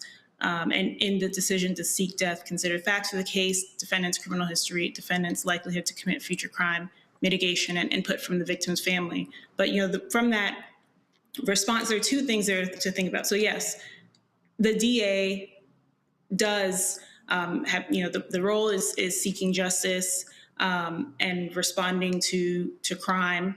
But the other part of it is about maintaining integrity in the judicial system. And so with the patterns we found, that calls into question whether that is being maintained. I'm not going to make any conclusion about whether he knows the races of the defendants or not in these cases. But, he mentions, mitigation and the victim's family, taking that into consideration. And those are two things that race is very much implicated in. And it would be great to have the opportunity to talk to him and his team about that and educate his team about that. Because when you look at capital punishment and who is most affected, when you in terms of the actually receiving the death penalty, it's been shown in multiple studies in other diverse states like California, Ohio, Georgia, that the race of the victim does play a role in whether a DA decides to seek death in a case. So, so even though he may not agree with our findings, I think that there's still obviously places in which he could maybe examine whether race is influencing those decisions. We know that people don't like to be called racist, and that's not what we're saying. We're saying that the office's practices produce racially disparate outcomes that can't be explained by anything other than race. If 12 of the last 13 people that the office has tried to execute are all people of color, if all the people who've been acquitted of capital murder by a Tarrant County jury were Black, that it, again, is indicative of how Black people are impacted disparately. That's whether it's conscious bias, unconscious bias. That's the record is there, the pattern is there, and that's what demands a response. And so it's really about, we and other and members of the community want to see that he needs to earn the public trust there, and that's definitely not there. Okay, well, yeah, I'm not going to call him racist. I'm going to call him full of shit. All right, let me go to my panel. Robert, you first. So on this, what is kind of the broad-based actions that the community can take to have input on this? But clearly, the evidence is there. Clearly, you've been able to bring attention to this. But what do people who are in the community do? They want to make a difference in this. Yeah, no, that's a great question. I think one thing is continuing to be active in local politics, continuing to people always ask, what can I do? It's like when you receive a jury summons, don't try and get out of it. But both in Tarrant and any other place, what people can do is request information from the county. So a lot of what we got is, or actually pretty much everything is based on public record or things that are available or that the public can request. You can do your own Public Information Act requests. It's not always I think it's made out to seem that it's very burdensome to do, but a lot of times you search the agency plus, Public Information Act or PIA, and you'll find a page or an email where simply you send that request for the information you want.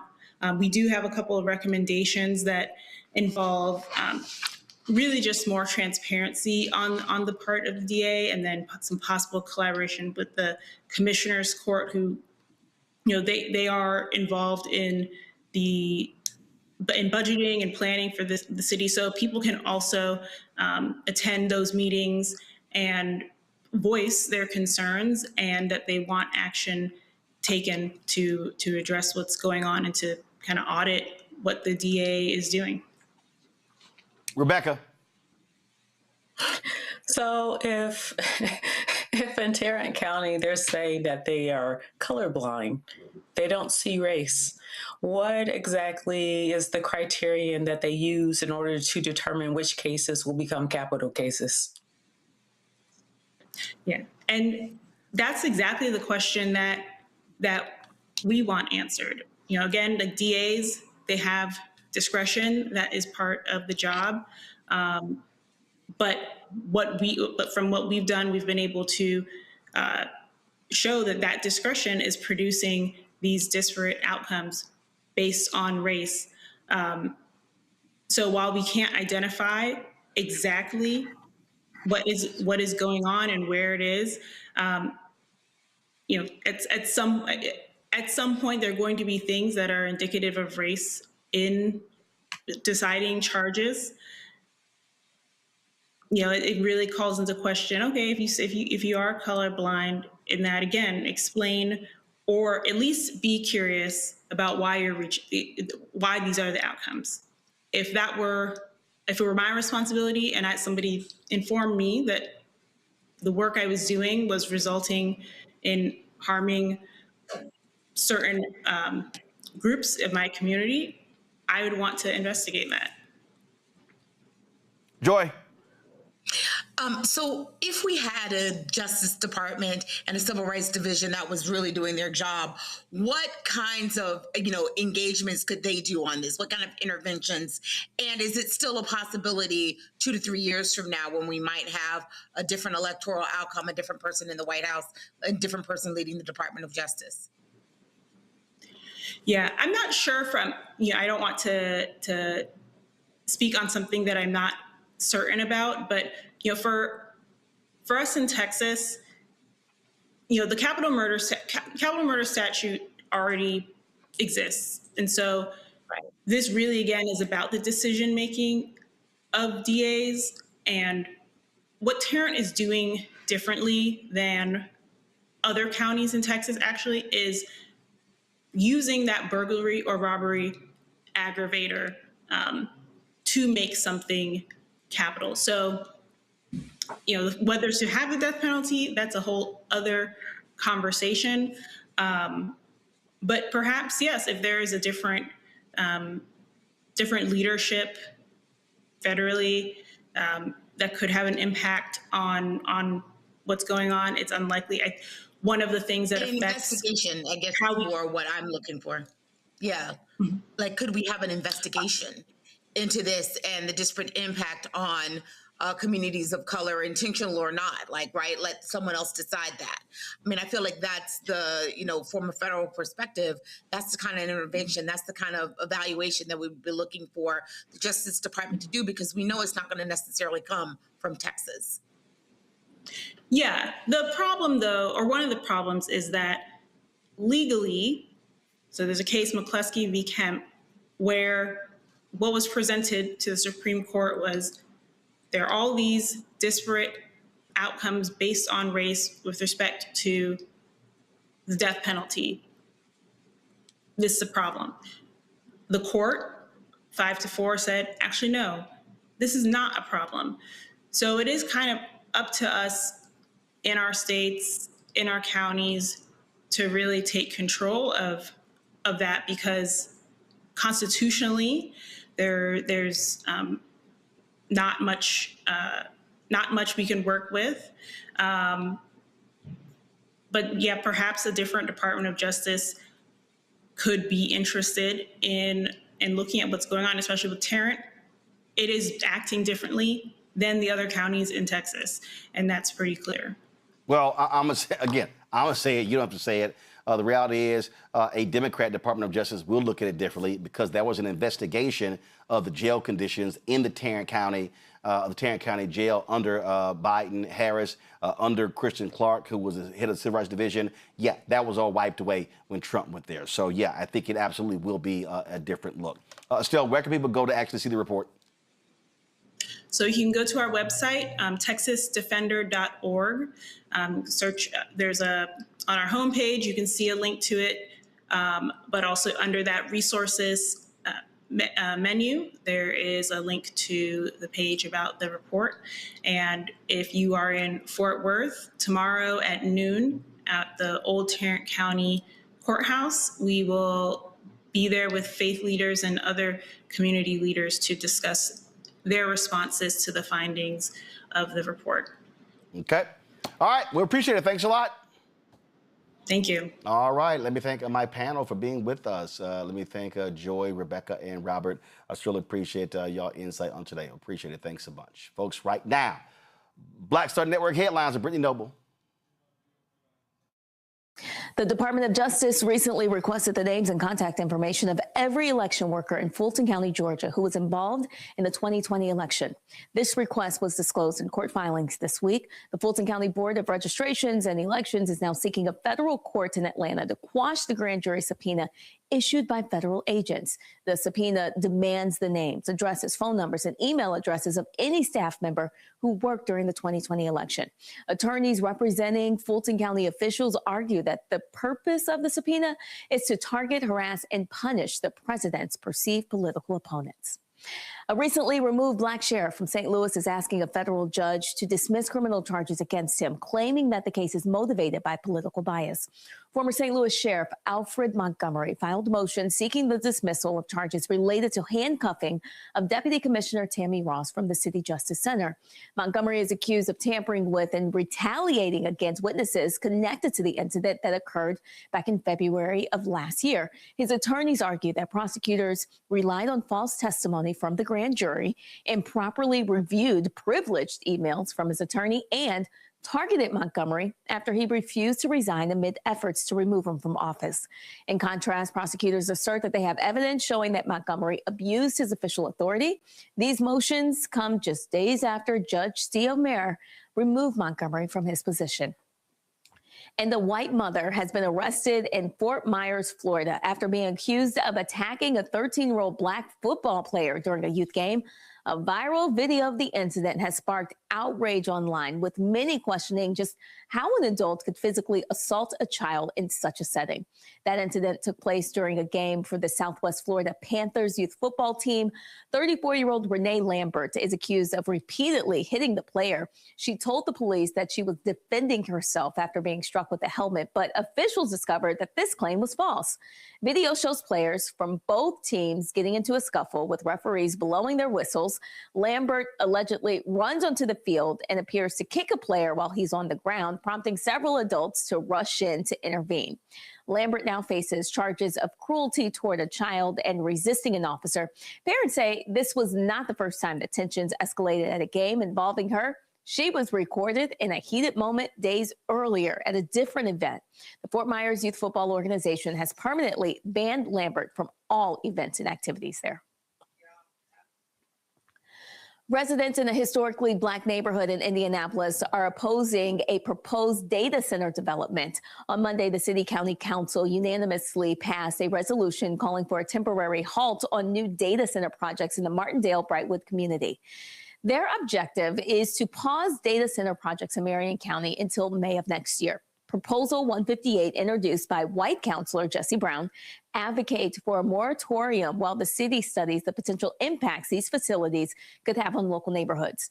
Brown has expressed significant concerns regarding how data centers could affect the local power grid, water infrastructure, and even residents' quality of life, citing issues such as noise and environmental impacts. Currently, many of these concerns are not specifically regulated, and the Department of Metropolitan Development is still drafting a new special use district known as SU-47. It would establish oversight and regulations for future data center developments in Indianapolis. This proposal seeks to prevent developers from taking advantage of outdated industrial zoning rules that could facilitate the construction of the data centers. And Donald Trump has once again threatened to bomb Iran, this time stating he would do so at a much higher level and intensity if the country does not reopen the Strait of Hormuz. This strait is one of the world's most critical shipping routes for oil and natural gas. The warning comes as tensions rise in the Middle East and growing concerns about the impact on global fuel prices and the cost of living. According to Axios, the White House believes that it may be close to reaching a possible agreement with Iran and expects a response within the next 48 hours. Reports indicate that both sides are discussing a 14-point memorandum of understanding to pause the conflict and initiate a 30-day negotiation period. Under the proposed framework, Iran would temporarily halt its nuclear enrichment efforts, while the United States would ease sanctions and release billions of dollars in frozen Iranian funds. Additionally, the Trump administration is urging China to leverage its relationship with Iran to help reopen the Strait of Hormuz to combat growing fears of potential disruptions to global energy supplies.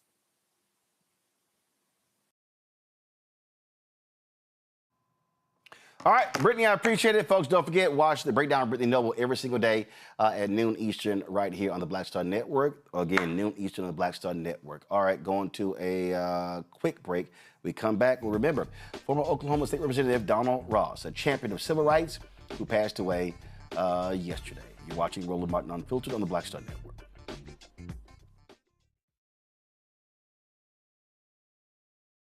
If in this country right now, you have people get up in the morning and the only thing they can think about is how many people they can hurt, and they got the power, that's the time for mourning. For better or worse, what makes America special, it's that legal system that's supposed to protect minorities from the tyranny of the majority. We are at a point of a moral emergency.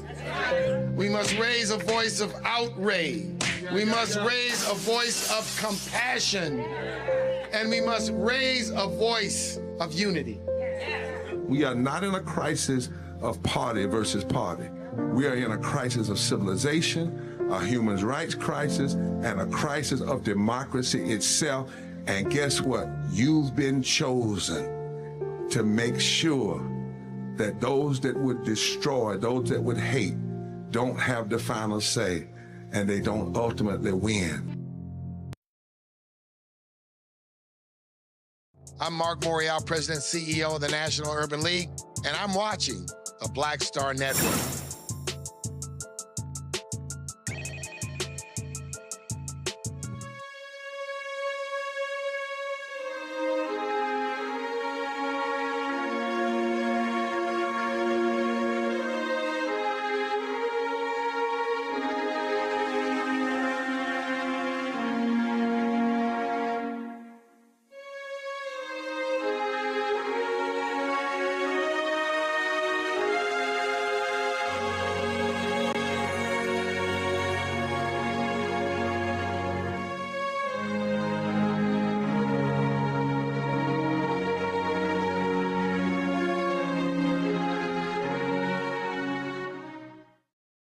Former Oklahoma State Representative Don Ross, a champion of civil rights during his decades-long career in public service, passed away at the age of 85. Yesterday, I got a phone call from his daughter and a text message from his son and letting me know that he passed away. Ross served 20 years in the State House and played a key role in urging Oklahoma to remove the Confederate flag from the state capitol grounds in 1989. He also spent a decade as a chairman of the Appropriations and Budget Subcommittee on Health and Social Services, where he was instrumental in securing more than $45 million for his district, according to Uncrowned Community Builders. Ross is recognized as the principal fundraiser for the Greenwood Cultural Center. He also, of course, led the creation of the Tulsa Race Riot Commission. 5 years ago, when we were in Tulsa for the 100th anniversary, I had the opportunity to meet him. He told me that he was a huge fan of mine, and so it was. He also gave me an autographed copy of his book, Pillage of Hope, A Family History from the Trail of Tears, Slavery, Segregation, the 1921 Race Massacre, and Beyond, a memoir by Don Ross. And so it was certainly sad to have his daughter call me and his son text me. And so, again, they said that he thought highly of me and the show, and so we wanted to pay tribute to him by re-airing that interview that I did with him when we were in Tulsa in 2021. Of course, I have been covering this Justice for Greenwood Town Hall, and you've been hearing the stories. Come right on in.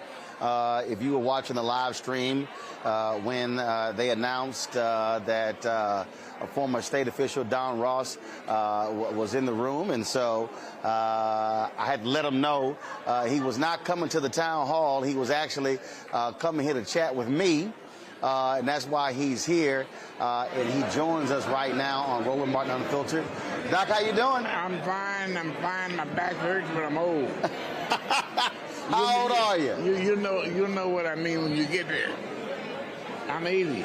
You're 80 years old. I'm old. I've talked to your son. I've talked to your daughter, and they said, growing up, this was the thing that you were focused on, getting justice for Greenwood. Well, I don't know what justice is anymore. There were a lot of things we didn't have, and we tried to get them. Justice, I don't know if we ever got that. still ain't got it. Right. You know. So now. So this is my focal point on Greenwood was to create this facility. Right. And that's what I'm proud of. To take us back, I mean, how difficult was it to get this commission even approved? To take us through that. I mean, you actually... That's an interesting question because it was a trick. It was a trick? Yeah, it was a trick. See, in the legislature, they don't give you half of what you want, but they'll let you study it. All I wanted was a study, because I could open the door from there. Right. So when I presented that I demanded this, and this, they said, no, we'll give you a study though. And so it all came out of the study, you know. But that was part of my plan. I've been there 20 years. I know what they do. Right. It's like game recognized game. Yeah. Now, when you were in the legislature, how many other African Americans were there? 5. It was a total of 5 of y'all. Let me count them. 1, 2, 3, 4, 5. Yeah. Had to be a little lonely. Huh? Had to be a little lonely. Oh yeah. Oh yeah. They isolated us. They treated us like stepchildren. You know. Sometimes they make you not like white people. I mean, the way they treat you. They just don't. They never treat us right. What do you make of... So first of all, I've heard people who not here don't know. Has the state of Oklahoma or the city of Tulsa ever actually formally apologized for what happened in Greenwood? That's the interesting thing. During the anniversary, I forget which one, we had all these politicians on stage. The governor was there, the U.S. Senator was there, Bourne, and all of them, and they're all talking about what a great job I was doing. I said, well, I haven't done anything because I hadn't been able to provoke you into an apology for what you haven't done. So it took a number of years for them to apologize for what they did to my community. Mm-hmm. I still haven't forgiven them. I'm still a little bit bitter. I hope it didn't detect it. You say you're still bitter. Why? Yeah. Well, there's so much that could have been done that should have been done. But white people and some of the black lackeys hid behind that. And we never did get done what we could have gotten done here. You know, there's still some work that should have gone on in this building that will never be done now. Mm-hmm. You know, so yeah, I'm a little bit bitter. How do you feel about, City of Tulsa builds this $30 million museum, Greenwood Rising? They are trying to create this tourist thing around Greenwood. And, you got the lawyers and fighting for the survivors and the descendants. And truth be told, I mean, I've covered stories all over America. $50 million is not a lot of money to create a victims' compensation fund. The federal government created a multi-billion-dollar 9/11 fund. Mm-hmm. That's not a lot for an oil-rich state. Mm-hmm. Well, it's interesting you say that because one thing you have recognized is we are a wealthy state. We are wealthy. We got money. Right. And you can't squeeze a dime out of them white folks. You can't get none of it. And anybody say we're getting it in line. The Chamber of Commerce, all of them lie. They're not right. And this building's a fluke, They needed me, and I needed them. that's the only reason it's here. If they hadn't needed my vote, it never would have been built. Mm-hmm. You know, so I'm trying not to be bitter because you're such a nice person. But every time I get talking about some of that old shit, I get bitter, man. I understand. Yeah. So I know it went down. And you know, they'll pat me on the back and all that shit. Hell, when I need them, I couldn't even find them. You know? So, let me tell you. When I put out the call for reparations, not one sorority, not one fraternity, not one church or any group stood with me. I stood by myself. By myself. Mm-hmm. And as soon as it looked like I was going to get some attention, everybody was for it. They come out of the woodworks, man. So I'm glad I retired, but I'm still a little bit bitter at my community. Right. You know? So we could, we had them. We could have got a hell of a lot more if we could just band it together. But that just ain't, I know it's not just over, it's everywhere. Right. That's just us. Well, because there are folk, there's a lot of folk who's scared. Look, I mean, look, people come up to me and they're like, man, Roland, did you really say that? I mean, you know, aren't you scared? I said, look, the white folks ain't giving me nothing now. I said, why am I going to be quiet in the hopes that I'm not going to get something tomorrow? Yeah. I said, hell, I might as well say something. Yeah. Then I actually might get something.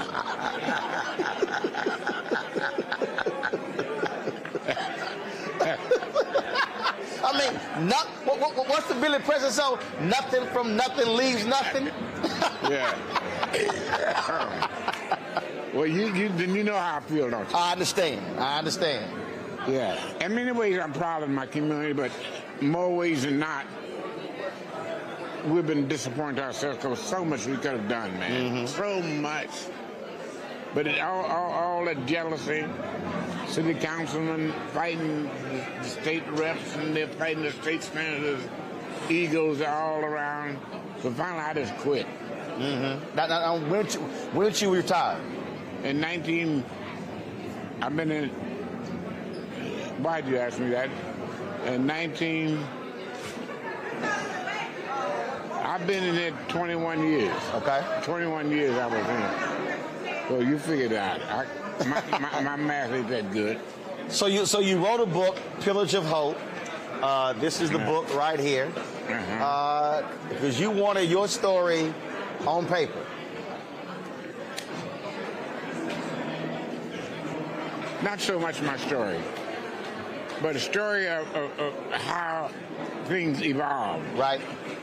I think I'm not in that much, but how it evolved, the ride and all that stuff evolved is in there, and that's what I was writing for, really.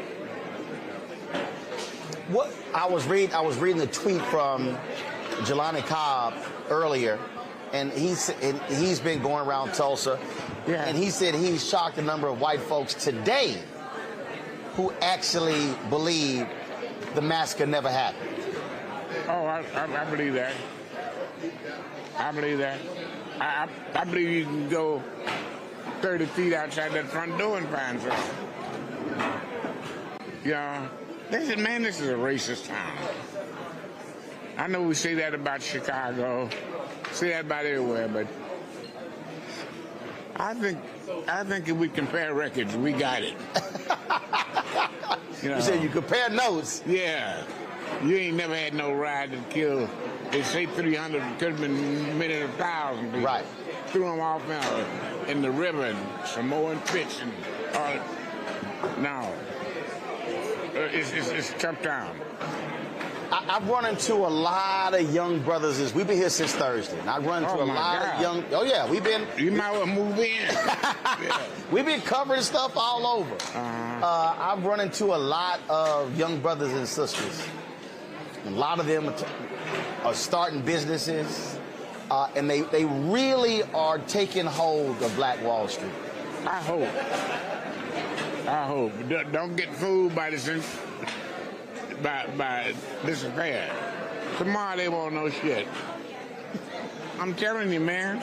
Well, in fact, I told, DeMario and I, we were at dinner, and that was last night, and I said, DeMario, I really believe that this can become an annual 4-day event.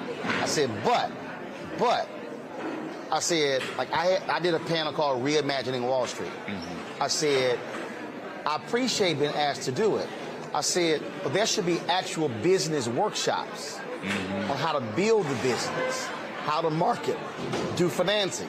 I go to a lot of business conferences, but this could really become an annual 4-day deal that is a grassroots business conference, teaching our folk how to build and sustain businesses. They started off well. Then Black Eagles got in the middle of it, and I just quit. I saw it. No. I mean, I didn't knock it or anything. I just got away from it. Gotta keep ego out of it. Yeah, but man, I love my community. Don't get me wrong. I got you. I know how you feel. But I just don't know what can.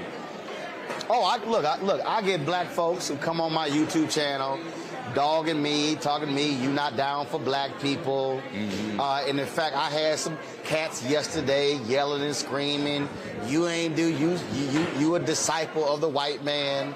And I laugh, and I just tell them, you young and dumb, just move the hell on. Yeah. You know, I don't want to sit here and worry about these fools, because I know the folk who I've talked to, who've impacted, who we've helped. And so it's going to always be a new fool. Yeah. I just kind of said, when I became ill, I just kind of stayed away from everybody, because I don't want to argue anymore. Right. Man, you don't know. I spent 20 years arguing with these Negroes. Oh, yes, you would know. I do know. I do know. I was trying to hide it from the white boy, but it's too late. He black. Oh, really? Man, you could pass. Lord, dog. But I don't know. I don't want to leave a negative. If you ask me, am I proud of the facility? Oh, absolutely. Because I pretty much single-handedly did this. Mm-hmm. Tell you how cold-blooded my people are. I hid the funding of it for 8 months until I got it all locked down. Really? Yeah. They want to make this a gym. I got a gym across the street. Got a gym over there. Every time I get open space, they want to put some goals up and shoot basketball. Man, we got about 5 gyms I know about. Uh-huh. Yeah. So you hid the money? I hid the money. They didn't know what was coming up over here. Me and Senator Horner. When they found out about it, it was half-ass built. Yeah. We hired our own architects, the whole bit. But they were, I mean, tell them what this would have been if I turned them loose for a community meeting. Mm-hmm. So you kept it quiet, kept it to yourself? Silent. Nobody knew. They kept seeing stuff going on, so I wonder what that's going to be. I said, man, I don't know. Man, you got to know these brothers. These are co-brothers. And we had a couple of brothers, and I ain't going to call their names because we might be on TV, but they cut my throat every chance they got. Every chance they got. You know? So I wasn't about to let them have an edge on me. But then all of a sudden it get built, and you sat back and said, see, I told y'all I was going to do this. How'd you know? I could tell. Yeah. I picked it up in your spirit. But now, see, I can call their name, Jack Henderson and what is the other boy's name? Oh, I forget his name. I'll think of it. Yeah, it was 2 of them that fought me down the line, man, lied on me. Man, we had a chance. And on my mama's grave, we had a chance to get $30 million. Really? to develop this whole area. The 2 black city councilmen killed it. Are you serious? My mama's in her grave, and I hope she come up and die again. The 2 black, not the white ones. White ones was for it. Wow. Cold town, man. Jack Henderson and what's the other boy's name? I guess I ain't with him. I forget his name. And then he just got beat by that girl, the city president now. Mm-hmm. Yeah, that was wonderful. Well, see, I know she's something because she keeps her gun on her hip. Oh, does she have a gun? Oh, she stood up in here. Vanessa had a gun. She said, no. She said, I don't go nowhere without my gun. Well, she's special. She a bad sister. Yeah. And the boy we beat is one of the guys always after my ass. Mm. But it's cold town, man. Cold town. And it has so much it could be proud of. But our leadership, including me, we're so thin, indifferent. Mm-hmm. I can include me in that because I'm tired now. No, but no. Yeah. No, listen, let me be real clear. But you did your job. When I'm on the board of National Association of Black Journalists, when we went after CNN, they had no black top executives. Mm-hmm. So I called Bernard Shaw, longtime anchor at CNN. And this is what he told me. He said, Roland, every generation has had to do their part. It's now your time. Mm-hmm.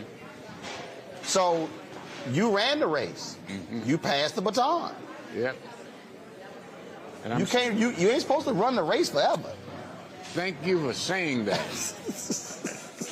Because even my kids ask me, Daddy, why don't you go do this? You got a name. I ain't got no name. You know, I did what I was supposed to do. And now I'm through. You do something. Right. You know, that's my kids I'm talking to. Right. They won't demand to me before they demand themselves. Mm-mm. Yeah. No, my parents are 74. Uh-huh. They did their job. That's right. That's right. So I'm not as bitter as I appear to be, but I'm also not very comfortable. Mm-hmm. You know, because you know what it could have been. Oh God, man! And that's what's. Yeah. I know how that feels. I ran the Chicago Defender, and I knew the vision I had, mm-hmm. and I was adding podcasts and magazines, and we were going to do events. And they came to me and they were like, "What's?" And here you had this historic black newspaper. And I was, and I'm talking about. I mean, I had the vision, and I said, "Man, look, these are all black millionaires."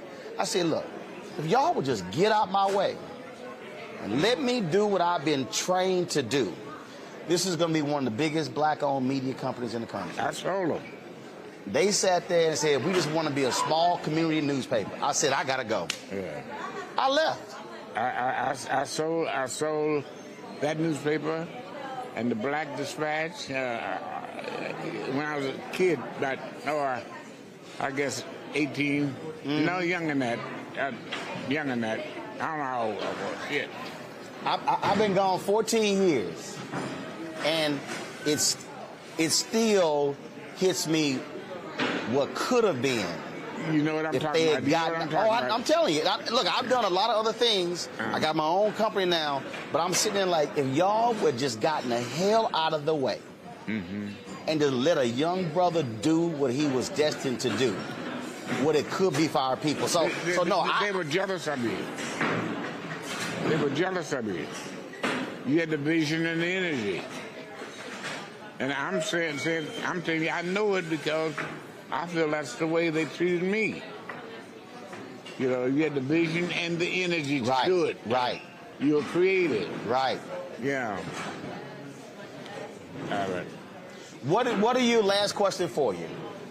What would you just visually? What would you like or hope for this place to look like in 20 years?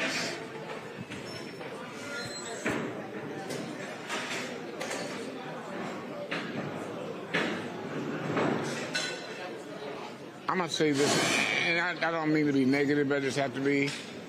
I don't see, including my kids, I don't see any creative energy coming up that are willing to invest. It takes a lot of time and energy. That's right. A lot of time. Right. And I don't see as long as my son is driving his Mercedes, he could give a shit less. You know what I mean? And the other one got him one of those big ass trucks, so you can give it down. My daughter, it probably cares the most, and she got the least. She's a teacher. She's a teacher. How'd you know? She told me. I interviewed her. Oh, okay. Yeah. Yeah. The rest of them, they don't care. She really does care. And she stays on my ass to keep me caring. But, well, I've talked to a lot of cats. I've talked to a lot of them, and it's some young folks. They got the vision, and they got the heart. Oh, I hope you're right. I think what has to happen is you're 80, I'm 52. Some of these cats are 20s and 30s. And so we got to be able to have these intergenerational conversations, sharing knowledge, sharing expertise to be able to help them. I think you're right. I don't know if I have the energy anymore, though. No, but you ain't. What you did, that's what I'm saying. See, you're 80. I'm 52. It's a 28-year gap. And so the reality is my job is to operate as an elder to the person who's 25. That's a 25-year gap. So the responsibility is, it's like, hey, you enjoy your life, go have fun. It's like, Don, we got it. Boy, you got a vision. Boy, I wish I had more Negroes like you. Well, the reason I launched this digital company, because we're streaming this all over the world right now, is to be able to reach somebody who's watching.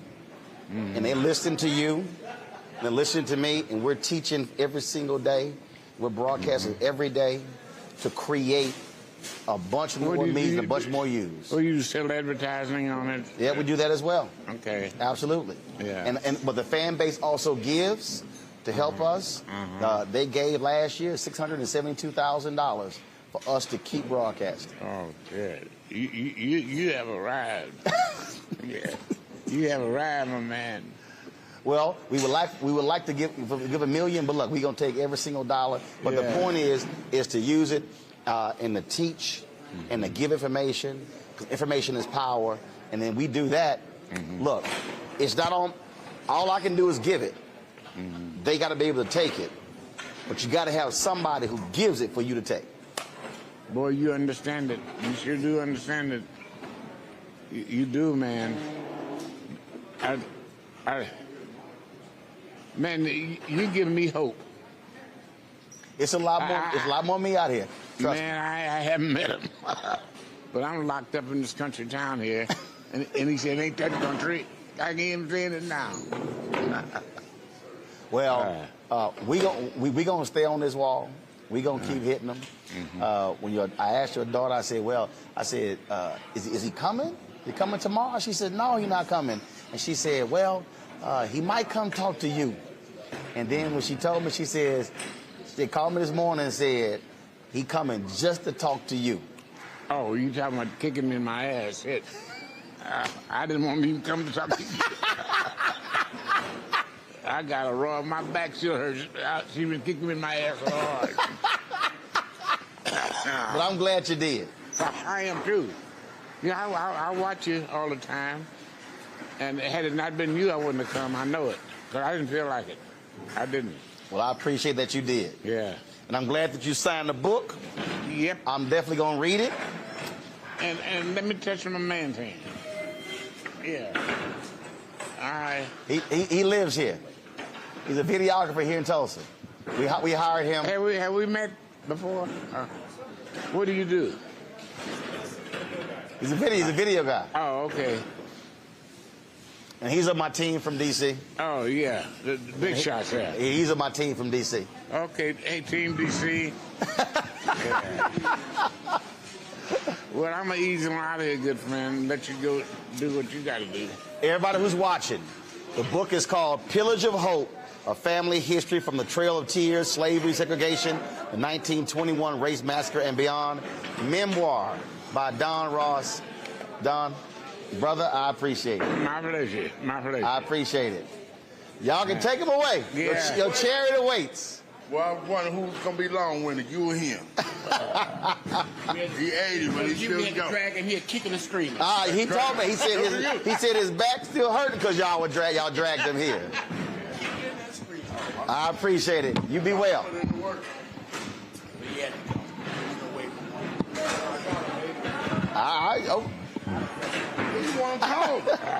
I told her. I told her I want to talk to him. Yeah, you did the right thing. I appreciate it. He talked to the right one. He do I can wear them out. No, you can't wear me out. I was one on your case.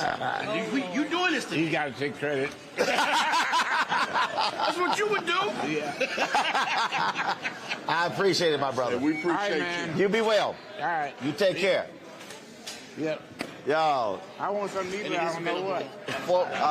Got it. Folks, y'all can go and get it. Bookstores, Amazon.com, former state legislator. Fan club. Look, your dollars are important for us to do what we do, so your support matters. And if you contribute to our fan club, please do so. Use the Stripe QR code. You see it right here. That's for checks and money orders. I'm sorry, Stripe QR code is for Cash App. It's also for credit cards. Checks, if you want to see a check and money order, make it payable to Roland Martin Unfiltered, P.O. Box 57196, Washington, D.C. 20037-0196. PayPal, R. Martin Unfiltered. Venmo, RM Unfiltered. Zelle, Roland at RolandSMartin.com. Roland at RolandMartinUnfiltered.com. Download the Black Star Network app, Apple phone, Android phone, Apple TV, Android TV, Roku, Amazon Fire TV, Xbox One, Samsung Smart TV. If you want to get out Black Star Network swag, go to shopblackstarnetwork.com. Shopblackstarnetwork.com to get our swag. Also support our black-owned businesses. Go to shopblackstarnetwork.com. And of course, if you want to be sure to, if you want to support a fan base, download the app. You can also follow me at Roland S. Martin. Folks, that's it. I'll see y'all tomorrow right here, Roland Martin Unfiltered on the Black Star Network. Holla!